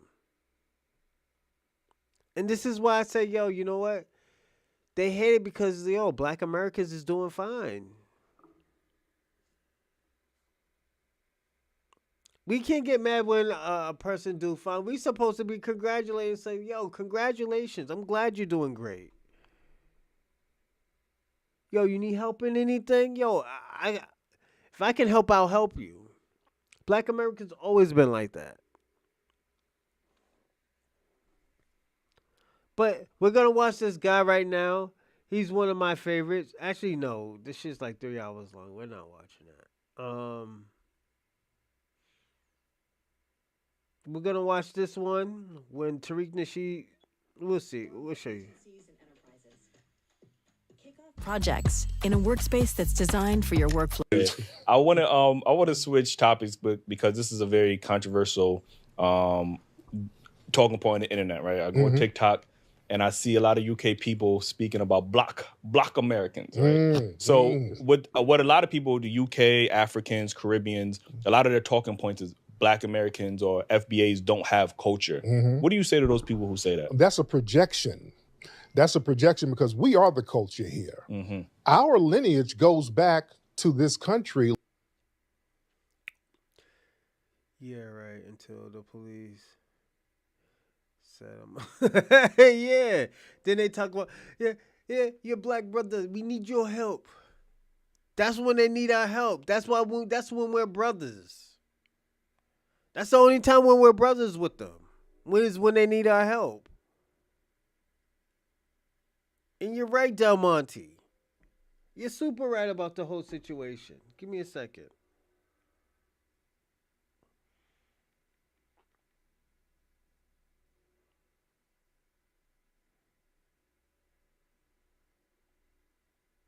Need our help.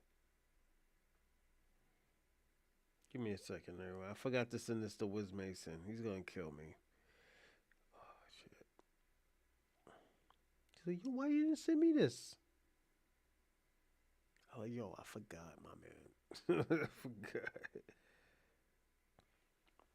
forgot.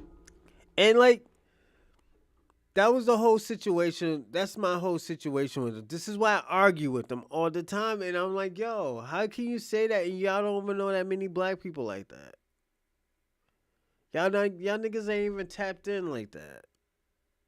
So how y'all telling us how we supposed to be?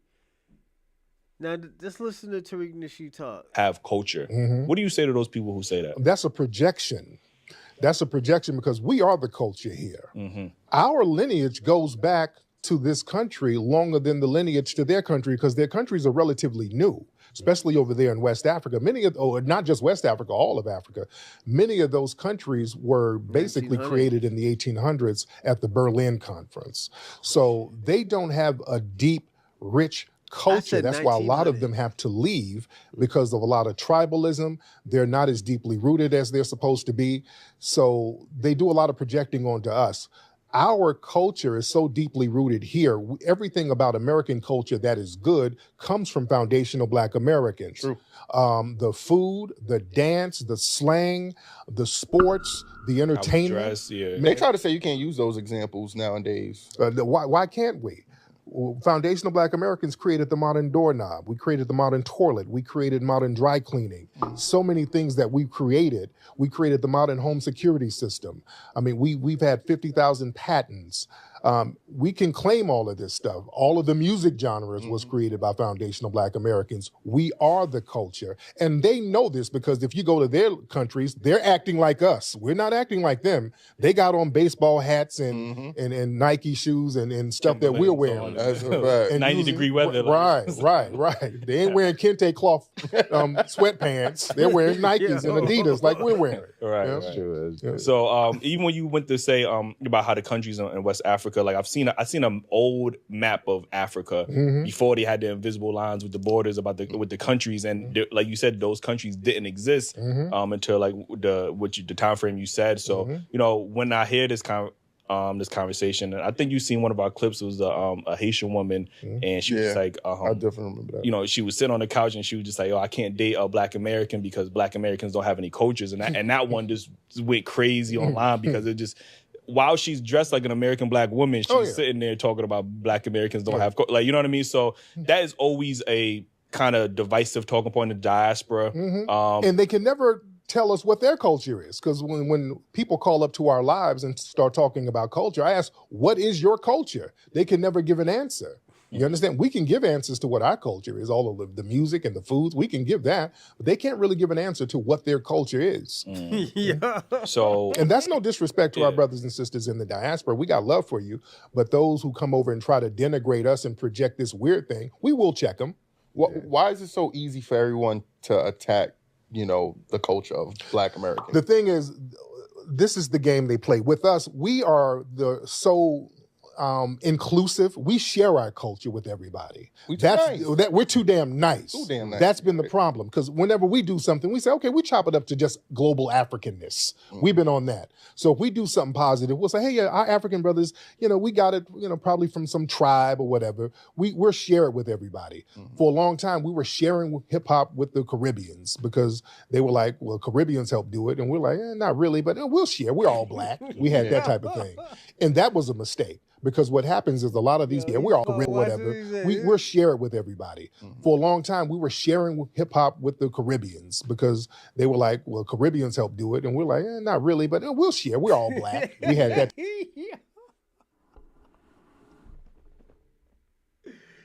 my niggas is mad shit. Yo. He's like, yo, the Caribbeans said that they did it. They helped us. He said, not really. Yo, my man. Yo, King Flex is mad shady, bro.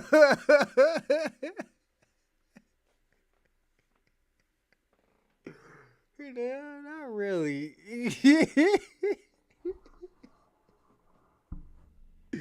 Yo, he's mad foul. Yo, he's an old school nigga too. That's the crazy part.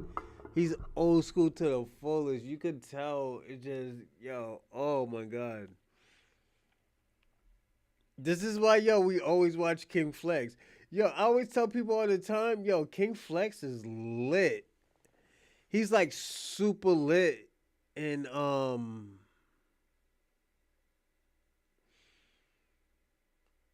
he's super lit in this internet aura, right? In the meta field, he's lit. Like he's Neo right now. You know? But we're gonna watch this other one. I'm gonna go grab me a zebra cake. I'll be right back, everyone. I have a problem. Hey, this is Rakim. Rakim? I'll be right back. Yes, not Nakim. Yes. I have a problem with you say, man, on your radio station. Man. Okay, now what do you have a problem with, sir? What did I say that you have a problem with? Well, sir, tell me why we don't get reparation. Why we are not owed reparation? Because we've been here for years. We've been working for years. We've been working here for 40 years, 60 years. Okay, but you chose to come here. Where are you from originally? From Nigeria. So my mom is from Nigeria, but I'm from here. I was born here. But yeah, you're still Nigerian. You're not a foundational Black American. So why would you're not a foundational Black American. You were not a part of building this nation or the lineage of it. So why would you get reparations, sir? Government. Huh? The government. Well, sir, we've been working here for 40 years, sir. We've been working for years. The government. The government. Man, they did them dirty. Watch this. 60 years. Okay, but you chose to come here. Where are you from originally? From Nigeria. So my mom is from Nigeria, but I'm from here. I was born here. But yeah, you're still Nigerian. You're not a foundational Black American. So why would you're not a foundational Black American. You were not a part of building this nation or the lineage of it. So why would you get reparations, sir? Government. Please. Huh? The government. Well, sir, we've been working here for 40 years, sir. Yeah. We've been working for years. The government. The government. We need our reparations now, nigga. You want reparations now? Yeah, what is that? The government. The government. We need our reparations now, nigga. You want reparations now? Yes. How We need reparations now, nigga.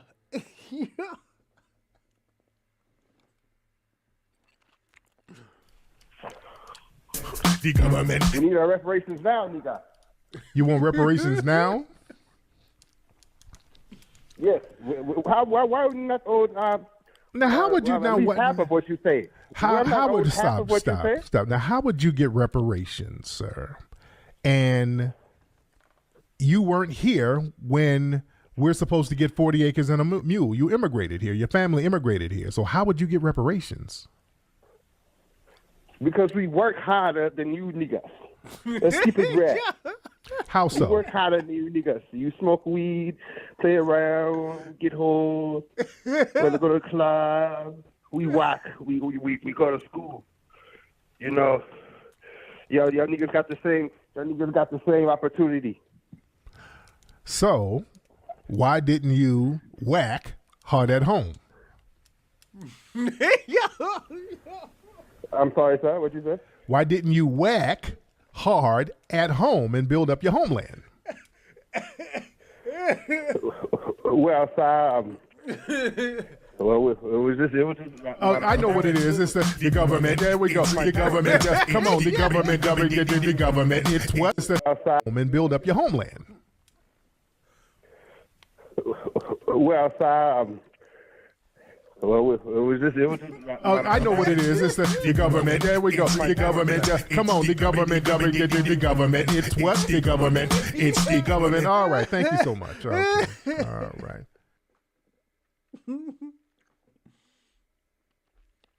Oh yeah. Oh shit. Bro, that shit's crazy. All jokes aside, I just brand new.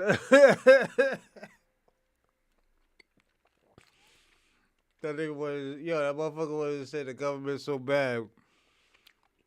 That's crazy. We're gonna watch another one. I just peeped something right now.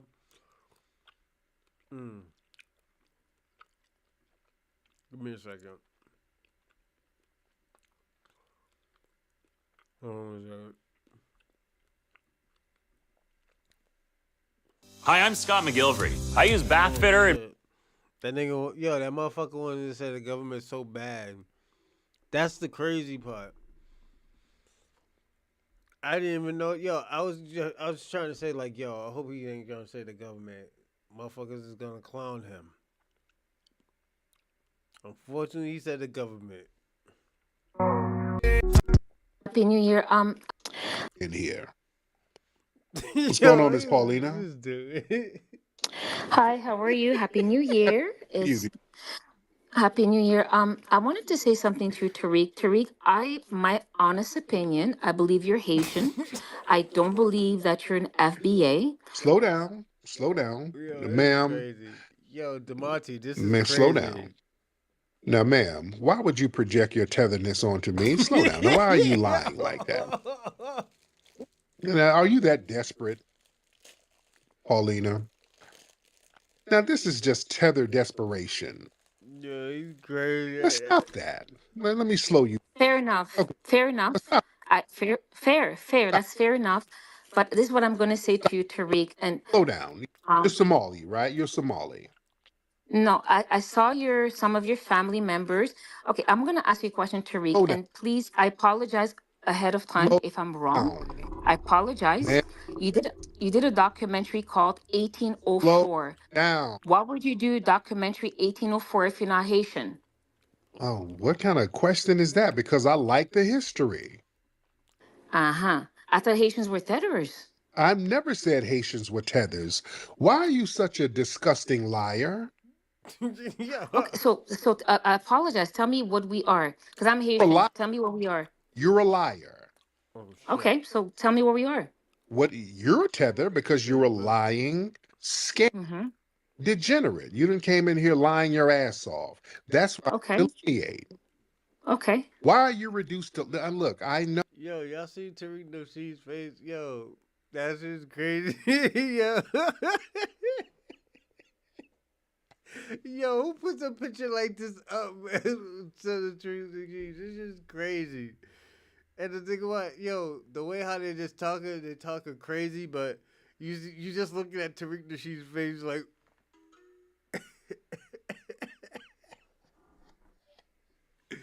yeah, this shit is crazy. Yeah, they're wilding out, man. They don't want, yo. I'm just showing y'all that, like, yo, they don't want us to unite with each other. Because then after that, we're not going to need them. Oh, jokes aside.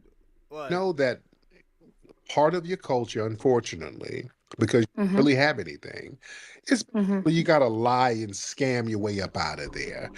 And that's I'll why be we right back, delineate. But everyone. we don't want that lying, scamming mindset over here with us. You just hopped on here lying your ass off, ma'am. That's pathetic. And then y'all wonder why we want to delineate.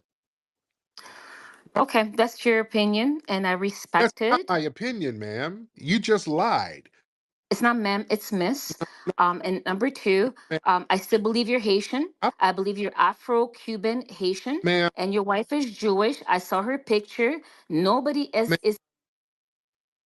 do you think anybody in this room believes this nonsense you're saying? That's that Myron Gaines talk.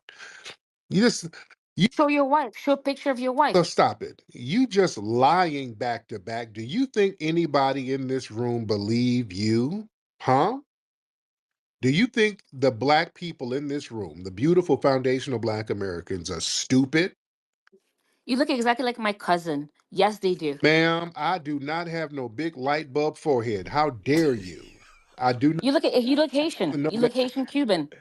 You're East African. I don't look like no Haitian, nor do I look like a Cuban. Yo, she do sound like, I'm not going to lie, she sounds Somalian. Oh, jokes aside. Yo, dude, she sound Somalian to y'all? I think she sounds Somalian. Which lie Where's your dad from? Where's your dad from? you gonna run with? Where's your dad from? Wait, Your dad from? which lie are you going to run with? I'm asking you, where's your father from? Can't be Haitian and Cuban. Which lie you gonna run with? I'm both Dominican and Haitian. I know you're Haitian, Tariq. Ma'am, I know you parle Creole. I know you're lying. You're Haitian. ma'am, I know you are. Tethers always want somebody to be a tether with them. Oh, no, you're Haitian. And I heard somebody's doing a piece on you about your Afro-Latino descent. I saw all the pictures. Ma'am, you just throwing shit on the wall and nothing is sticking, ma'am. There's nothing foreign about me. There are no immigrants in my family at all.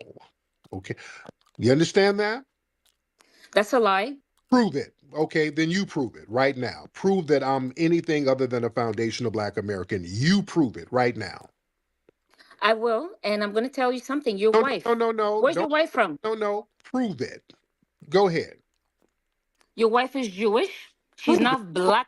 Okay, prove it. Okay, prove that. Prove it. Chevy is called the heartbeat of America. Like the people who keep this country moving. For them, only America's most dependable truck will do. In every Chevy truck, dependability comes standard. Prove it. Why are you? You keep muting me because you know I'm telling the truth. If I was not telling the truth, okay, I'm telling you to prove it. You just lying over and over means you're lying. I want you to prove that my wife is Jewish. The Jumbotron is yours. Stop talking and then post proof. Go. I will, and I'm gonna go because you keep muting me. I will. I'm gonna post it, and eventually.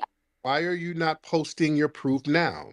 Because you don't have any. Because you keep muting me. No, I'm not. That doesn't stop you. I'm just stopping you from. You Haitian, Haitian, but I'm gonna go. Then prove it, ma'am. Prove it. You're not proving anything because you just got caught lying like a lie. No, you do 1804 documentary. Yeah. I did 1804. It's a great history. But you're not Haitian, right? Yeah. Not Haitian. I'm a foundation. You're FBA, but you're proud of us. Thank you so much. My family is an immigrant. Sorry. I'm full-blooded FBA, beloved. There's nothing you can do about that. I don't believe you, but good night. Happy New Year. Ma'am, you're a fleeing tether. Nobody believes you. Who are you to But you did 1804? Thank you. And you're welcome. You're just a lying, scamming tether, ma'am. That's all you do. Yo, you see how, I was arguing with Haitians and, like, Africans and stuff, and I said the same thing. I was like, yo, you're welcome. This motherfucker didn't have to do it, and he did it anyways. And niggas got mad at me because I said that. Yo, I was like, they still trying to say, yeah, leave that man's wife alone. And we was just saying, man's getting his wife attacked. King Flex's wife is getting attacked for no reason. But at the end of the day, let me tell y'all something. Let me tell you how you know a girl is solid.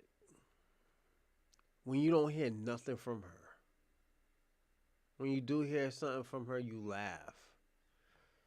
Yo, I remember when somebody was telling me, oh, you're like Cape Verdean or something. I'm like, motherfucker, I ain't none of that shit.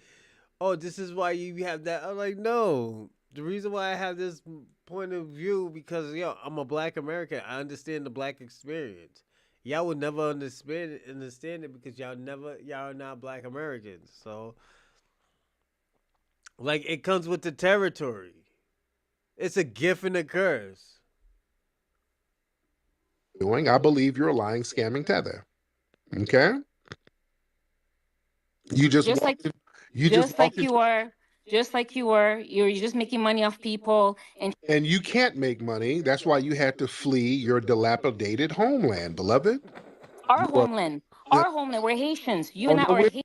No, we're not. I don't have no family in no Haiti. My wife. Liar. You're Haitian. Ma'am, you're projecting your failure onto me. That's you projecting. You can't project your failed lineage onto me, beloved. You're not going to do that. Guys, you don't believe me? Watch his 1804. Unless he was proud of Haiti, he would never do this. He's a No, see, the thing about foundational Black Americans, we can advocate for other groups. We've always advocated for other groups. We want to elevate people. See, that's our spirit, beloved. We were the ones advocating for South Africa. We were the ones advocating for the Congo. That's just the spirit of foundational Black Americans. We're always advocating for other groups. And you're not even Haitian. You're not Haitian. Somebody just showed me some stuff. You're not even Haitian. You're Somali. So you're double lied. You're a big lie. Yo,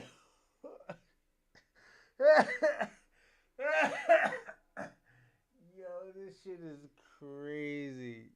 So there was a Somalian woman cosplaying of being Haitian.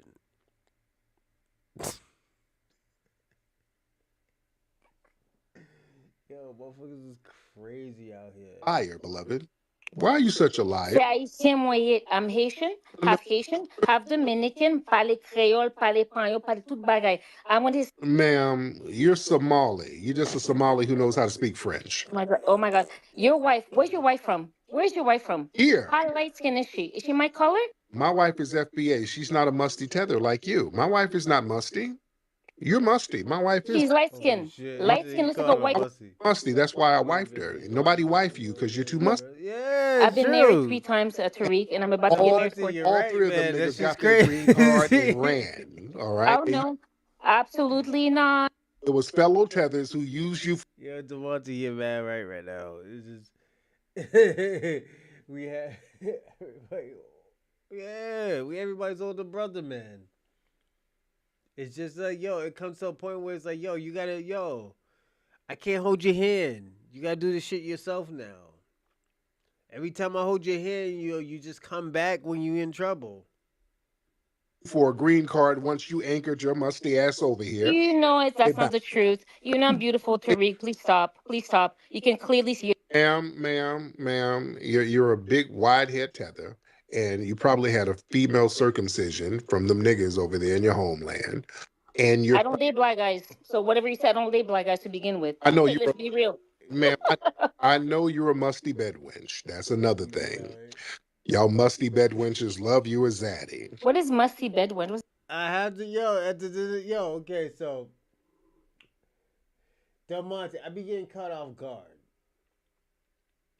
I always get caught off guard when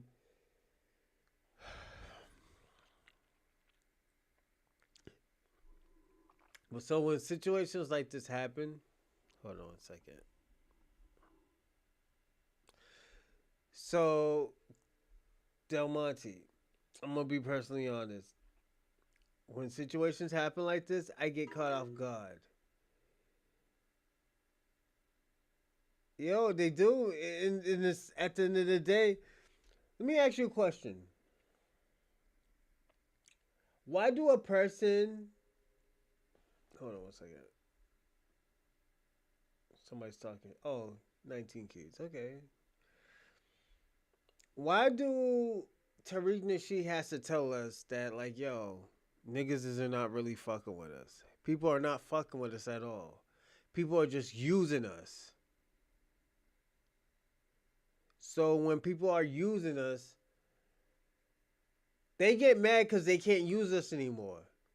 This is desperation right now that we're listening to. All jokes aside, we're listening to desperation. That would be you, beloved. But what does that mean, though? Can you translate? I don't know Ebonics. What does that mean? Musty bed wench, beloved. You're a musty failed bed wench. Trying to project your bed wenchery onto us. Last year, Law and Crime brought you the trial that captivated the nation. She's accused of hitting her boyfriend, Boston police officer John. But what does bed wench means? I don't understand that word. I don't understand it. That's you. That's you. That's what you had to do to But get. Can you explain it to me? I'm being honest. That you had to give up some of your nasty, musty Somali cooch to a white man to get a green card. That's what that means. All right? Oh, no. You're so wrong. You're so wrong. You had to give that so musty, wrong. I'm currently learning Russian. You have no idea who you're dealing with. Oh, my God. That's so sad. But I speak French, Spanish, Portuguese? Because you got to flee to all of these places. We don't, beloved. Yeah, you got to speak all these languages so you can find the next place to flee. All right? Just like you, Haitian. What about your Creole? I'm pas Creole. You and I, let's speak Creole together. Let's Hey, stop. so thorough. You got to lie on me. So all you saying is, hey, Tariq, Yo, let me ask you a question, Del Monte. Yeah, I was in the space probably like 2 weeks ago. I mean, 2, 3 days ago. Yo, those spaces, those FBA spaces, it be, yo, they be lit. Like, yo, people be lit, like super, super lit. And like, yo, we gotta appreciate these days because at the end of the day, this is entertainment to us. Like, yo, some people can take it as disrespect, but at the end of the day, yo, we getting lit out here. Everybody's getting money. Even these tethers is out here getting money. It's just, yo, it's just how they market it. So they can't be even mad. I heard how all of this developed spaces over these 2 years. Yeah, yo, you got, yo. All I gotta tell you is, like, yo, you gotta watch them. You gotta watch all these spaces. And that's what I do. I watch all these spaces. The white supremacists, the tethers, the immigrants, yo, FBA, and that's why I always separate tethers from immigrants because they're two different conjures. So, hey yo, I'm gonna be right back. I'm gonna let this rock. All right. you're thorough as hell. When you lie on me, you're just saying how thorough I am. You can lie to you blue in the face. That ain't gonna change my strong FBA lineage. My people built this country on Mentiroso, eres tremendo mentiroso. baby. My people built this country from scratch and didn't flee. Not your people. You and I were one. You mean the others? I mean, Yeah, we are. a musty fleer. Nobody in my family is a musty fleer like you. Don't project your failure onto me. I would say you must see yourself then. No. My family stayed 10 toes down on this land for centuries. What about your wife? She's biracial. Explain that. Foundational Black American, ma'am.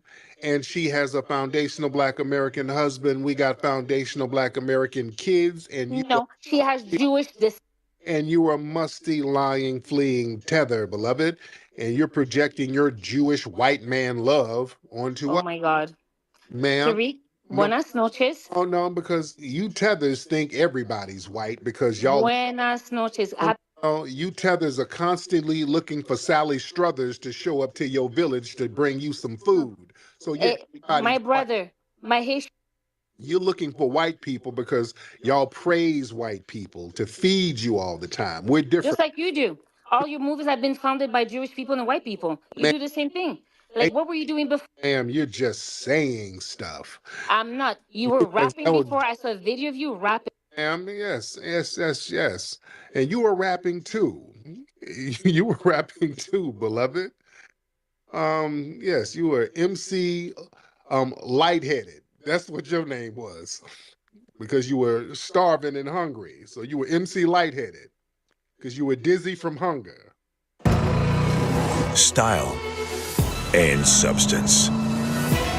In the GMC Sierra. Or get 0.9% APR on these Sierra models. Or current eligible GMC owners get over $7,800 total value. Brands care about two things in media. One they love, the other they hate. Growth moves brands forward. Waste holds them back. Tenuity. Love growth, hate waste. All right, so you were rapping too. We're rapping together. Yep, I told you we're Haitian. You and I, we connect. Afro-Cuban Haitians, we are the same. You and I were brothers and sisters. Anyways, I want to go. Ma'am, I don't have musty siblings. All my siblings are FBA. We are not family, beloved. I don't have lying scammers in my family. No, you're lying. You look like my brother. You're lying. Ma'am, I do not look musty. Yeah, you do. You're good looking. You look like me. You're gorgeous. I don't have fly flickering around my face. I'm sorry. You're gorgeous, just like I am. We look like family. No, we Period. don't. No, you don't. Yes, we do. You're gorgeous, just like I am. Tariq, but at the end of the day, thank you so much. I want to say Happy New Year, despite everything that we talked. And stop being a lying scammer, ma'am, because that makes us want to delineate even more. All that lying and scamming, beloved, good Lord. And by the way, somebody said they were checking your links and you running a scam business. What you got? They said you scamming now on your No, you're my brother. Hold You on. look exactly like my cousin. There's no scamming. Delineation is you and I against everybody else. link. That's the way it works. Even the link on your page is a scam. It don't even work. They said the link on your page, you click it, this shit don't even work. So you scamming all across the board. Good Lord. So, but listen to you. I'm gonna DM you privately, And privately, and then we can go next time and have a better debate, whatever it may be. But honestly, I just want to. Sweetie, I've already defeated you. Yeah, you have. But at the same time, you have. Talk to you about anything. What do I need to talk to a fleeing tether bedwench who's up in Canada? You've already proven to be a pathological liar, so there's nothing to discuss, beloved. You just reiterated what we've been saying about lying, fleeing tethers. You just doing what lying, fleeing tethers do, which makes us want to delineate more. No, you are Haitian. Ma'am, you are a case study. You are Haitian, Dominican, Cuban. Ma'am. You're lying. Ma'am. You speak your dad is Haitian, is married a Cuban woman. I saw all your family online. Nobody in my family is married to no Cuban. My dad is from Alabama. So is my mother. Where's your wife from? Your wife's biracial. What is biracial with? A foundational Black American. And her white side. Where's her white side from? Father's a foundational Black American. So lying. You're lying. Where's her white side from? Ma'am, you lying about. She's Jewish. And you know that. No, she's not. Prove it. Okay, you know what, Tariq, I'm going to let you go. All right, you can't prove anything. Tethers think. Guys, do your research. Right. Do your research on these lying tethers. They can't prove anything. When you ask for proof, they just think lying over and over is the proof. That doesn't work, dear. This is why we delineate from you, dear. Guys, do your research. Yeah, do your research on these lying tethers. All right? Oh my God. Anyway, you're just going to sit here lying all night and you're proving how thorough I am. Thank you, dear. Ladies and gentlemen, now some of the foreigners who's listening, now do you see why the delineation movement is such in full swing? Yo, this is why I was explaining to you. I was like, yo, why are they scared of us delineating, of us having something? Because we already know that we are the greatest black people in the diaspora right now. It has been for the last 80 years. 80 years, you know? So it's just, I don't think anybody can catch up. So at the end of the day, if you can't catch up, what? You try to manipulate everything that they can settle with, you know?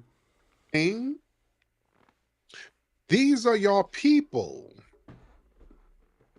This is the problem. Do you think that we, foundational Black Americans, want to be associated with pathological liars like this? Facts.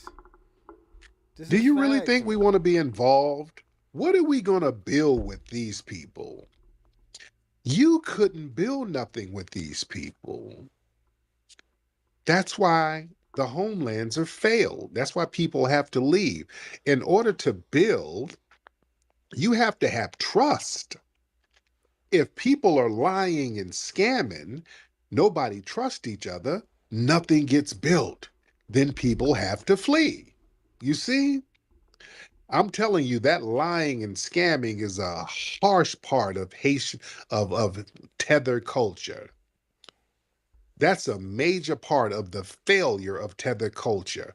All that lying and damn scamming. Everything is a lie and everything is a damn scam. And then they try to project that nonsense onto us. Blood money. Let's get blood. Speaking of scam and tether, this is another tether. Blood money. What's going on? This is, I think, blood money. He's a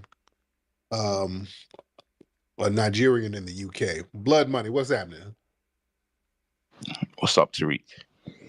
What's with brother? But Tariq, what did she say that was a lie? She was asking you a question. No, right? she wasn't. She was lying, and you know it. She was doing what you had to do. Tethers, yeah, but Tethers start lying, which is what you're used to. Liars lie. I think for many companies, this is just part of an ongoing digital transformation. Tariq Nasheed is right, man. It's like, yo, we put people in our corners and stuff, and they just start lying, you know. So let's see what old boy say. Parrot, you lied as well, Tariq. You said your wife is biracial, right? And I'm not trying to attack your family, but I'm just stating the obvious. Foundational Black American. Well, she's biracial, bro. She's a foundational Black American. But she has white, and she's mixed race, bro. She's half white. So did Booker T. Washington. So did Frederick Douglass. They're still foundational Black Americans. Yeah, but you can't deny that these people have white in them, so they're not 100% foundational Black American. But she's still a foundational Black American on her homeland, and you're not on your homeland. So she's different from you. I'm different from you. She didn't flee. You did. So you can try to remix some shit in your mind to make it better. She's not a fleer like you. You see? All right. Yeah, I saw a Twitter page, and they were kind of getting onto you about your lineage. But I just wanted to ask you. So they're basically saying you're Dominican or whatever. So I'm asking you, is it true? Is it? So I'm not stating anything. I'm just asking. You're not asking. You know good. You know. I'm asking you. Listen to me. You know good and well that I am not no foreigner. You're not dumb. Let's not play dumb. You Tethers get on here and try to play dumb. You're not dumb. You know that I'm not a foreigner. You know those little FBI pages are shit posting. You know that. You're not dumb. But that woman posted. No. You Tethers just like to waste time by playing dumb and projecting your failure. All right? That's what you're trying to do. You're trying to project failure. You know that I'm not a fellow fleeing tether like yourself. Because you don't really have any real thing to combat the movement that's going on, you're going to do what tethers do, which is lie. And that's going to make people want to delete. Okay? So that's not going to work. Bro, delineate. Lie. Do what you want to do. We want you. Listen, why don't y'all tethers stop lying all the time? Do you understand that's why you fail? Because all the lies and scams? Why don't y'all stop lying and just do square business? And build some shit without lying and scamming and just being the stereotype that people have of you. Bro, you're literally lying right now, bro. Dude, you're scamming right now. Which is what you're literally a pathological liar. You're a hustler. You're projecting your own failure, sir. You're a hustler and you're capitalizing. Dude, you're a lying, scamming failure who's up there in Britain with a whole British accent cosplaying as foundational Black Americans. You're trying to look like us, sir. Well, how am I? You're trying to look like us. What it feels like. On some psyop.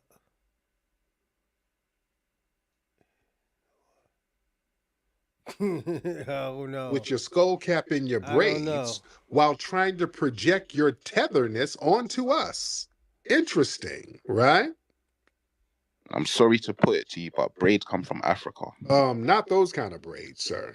No, not those kind of braids. And the way you rocking your cap and the way you trying to have your hip hop look, that's you trying to cosplay as us. Bro, you're delusional, man. You're trying to look like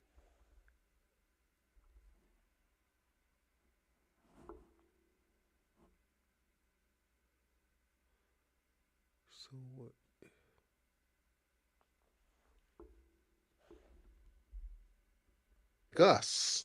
You're trying to Hey yo, I'm gonna do this. All right.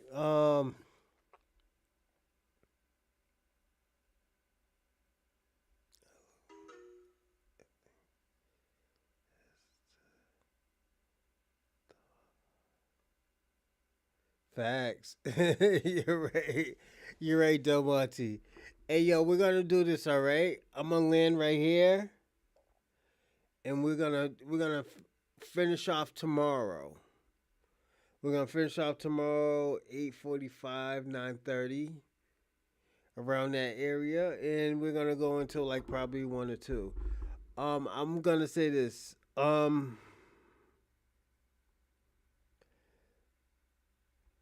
We can't have these people undermine us.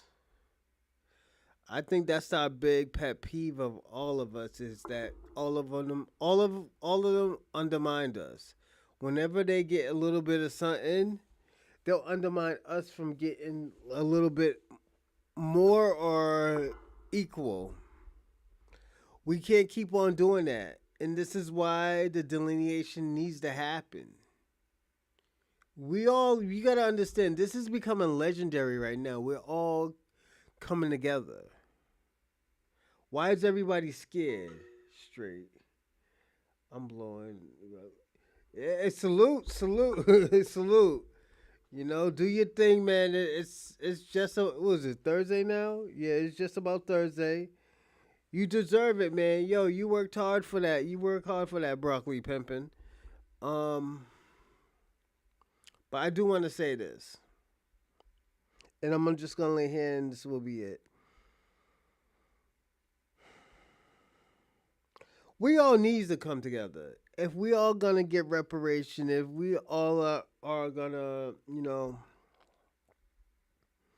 promote change, we all need to be A1. And this is the start right now. Don't let nobody stop our focus. Don't let nobody stop our situation. And definitely I'm going to say this. I'm going to see y'all tomorrow, and we'll do part 2 of this part right here, and I'll probably name another episode as well. But take care, everyone, and I'll see y'all tomorrow, all right?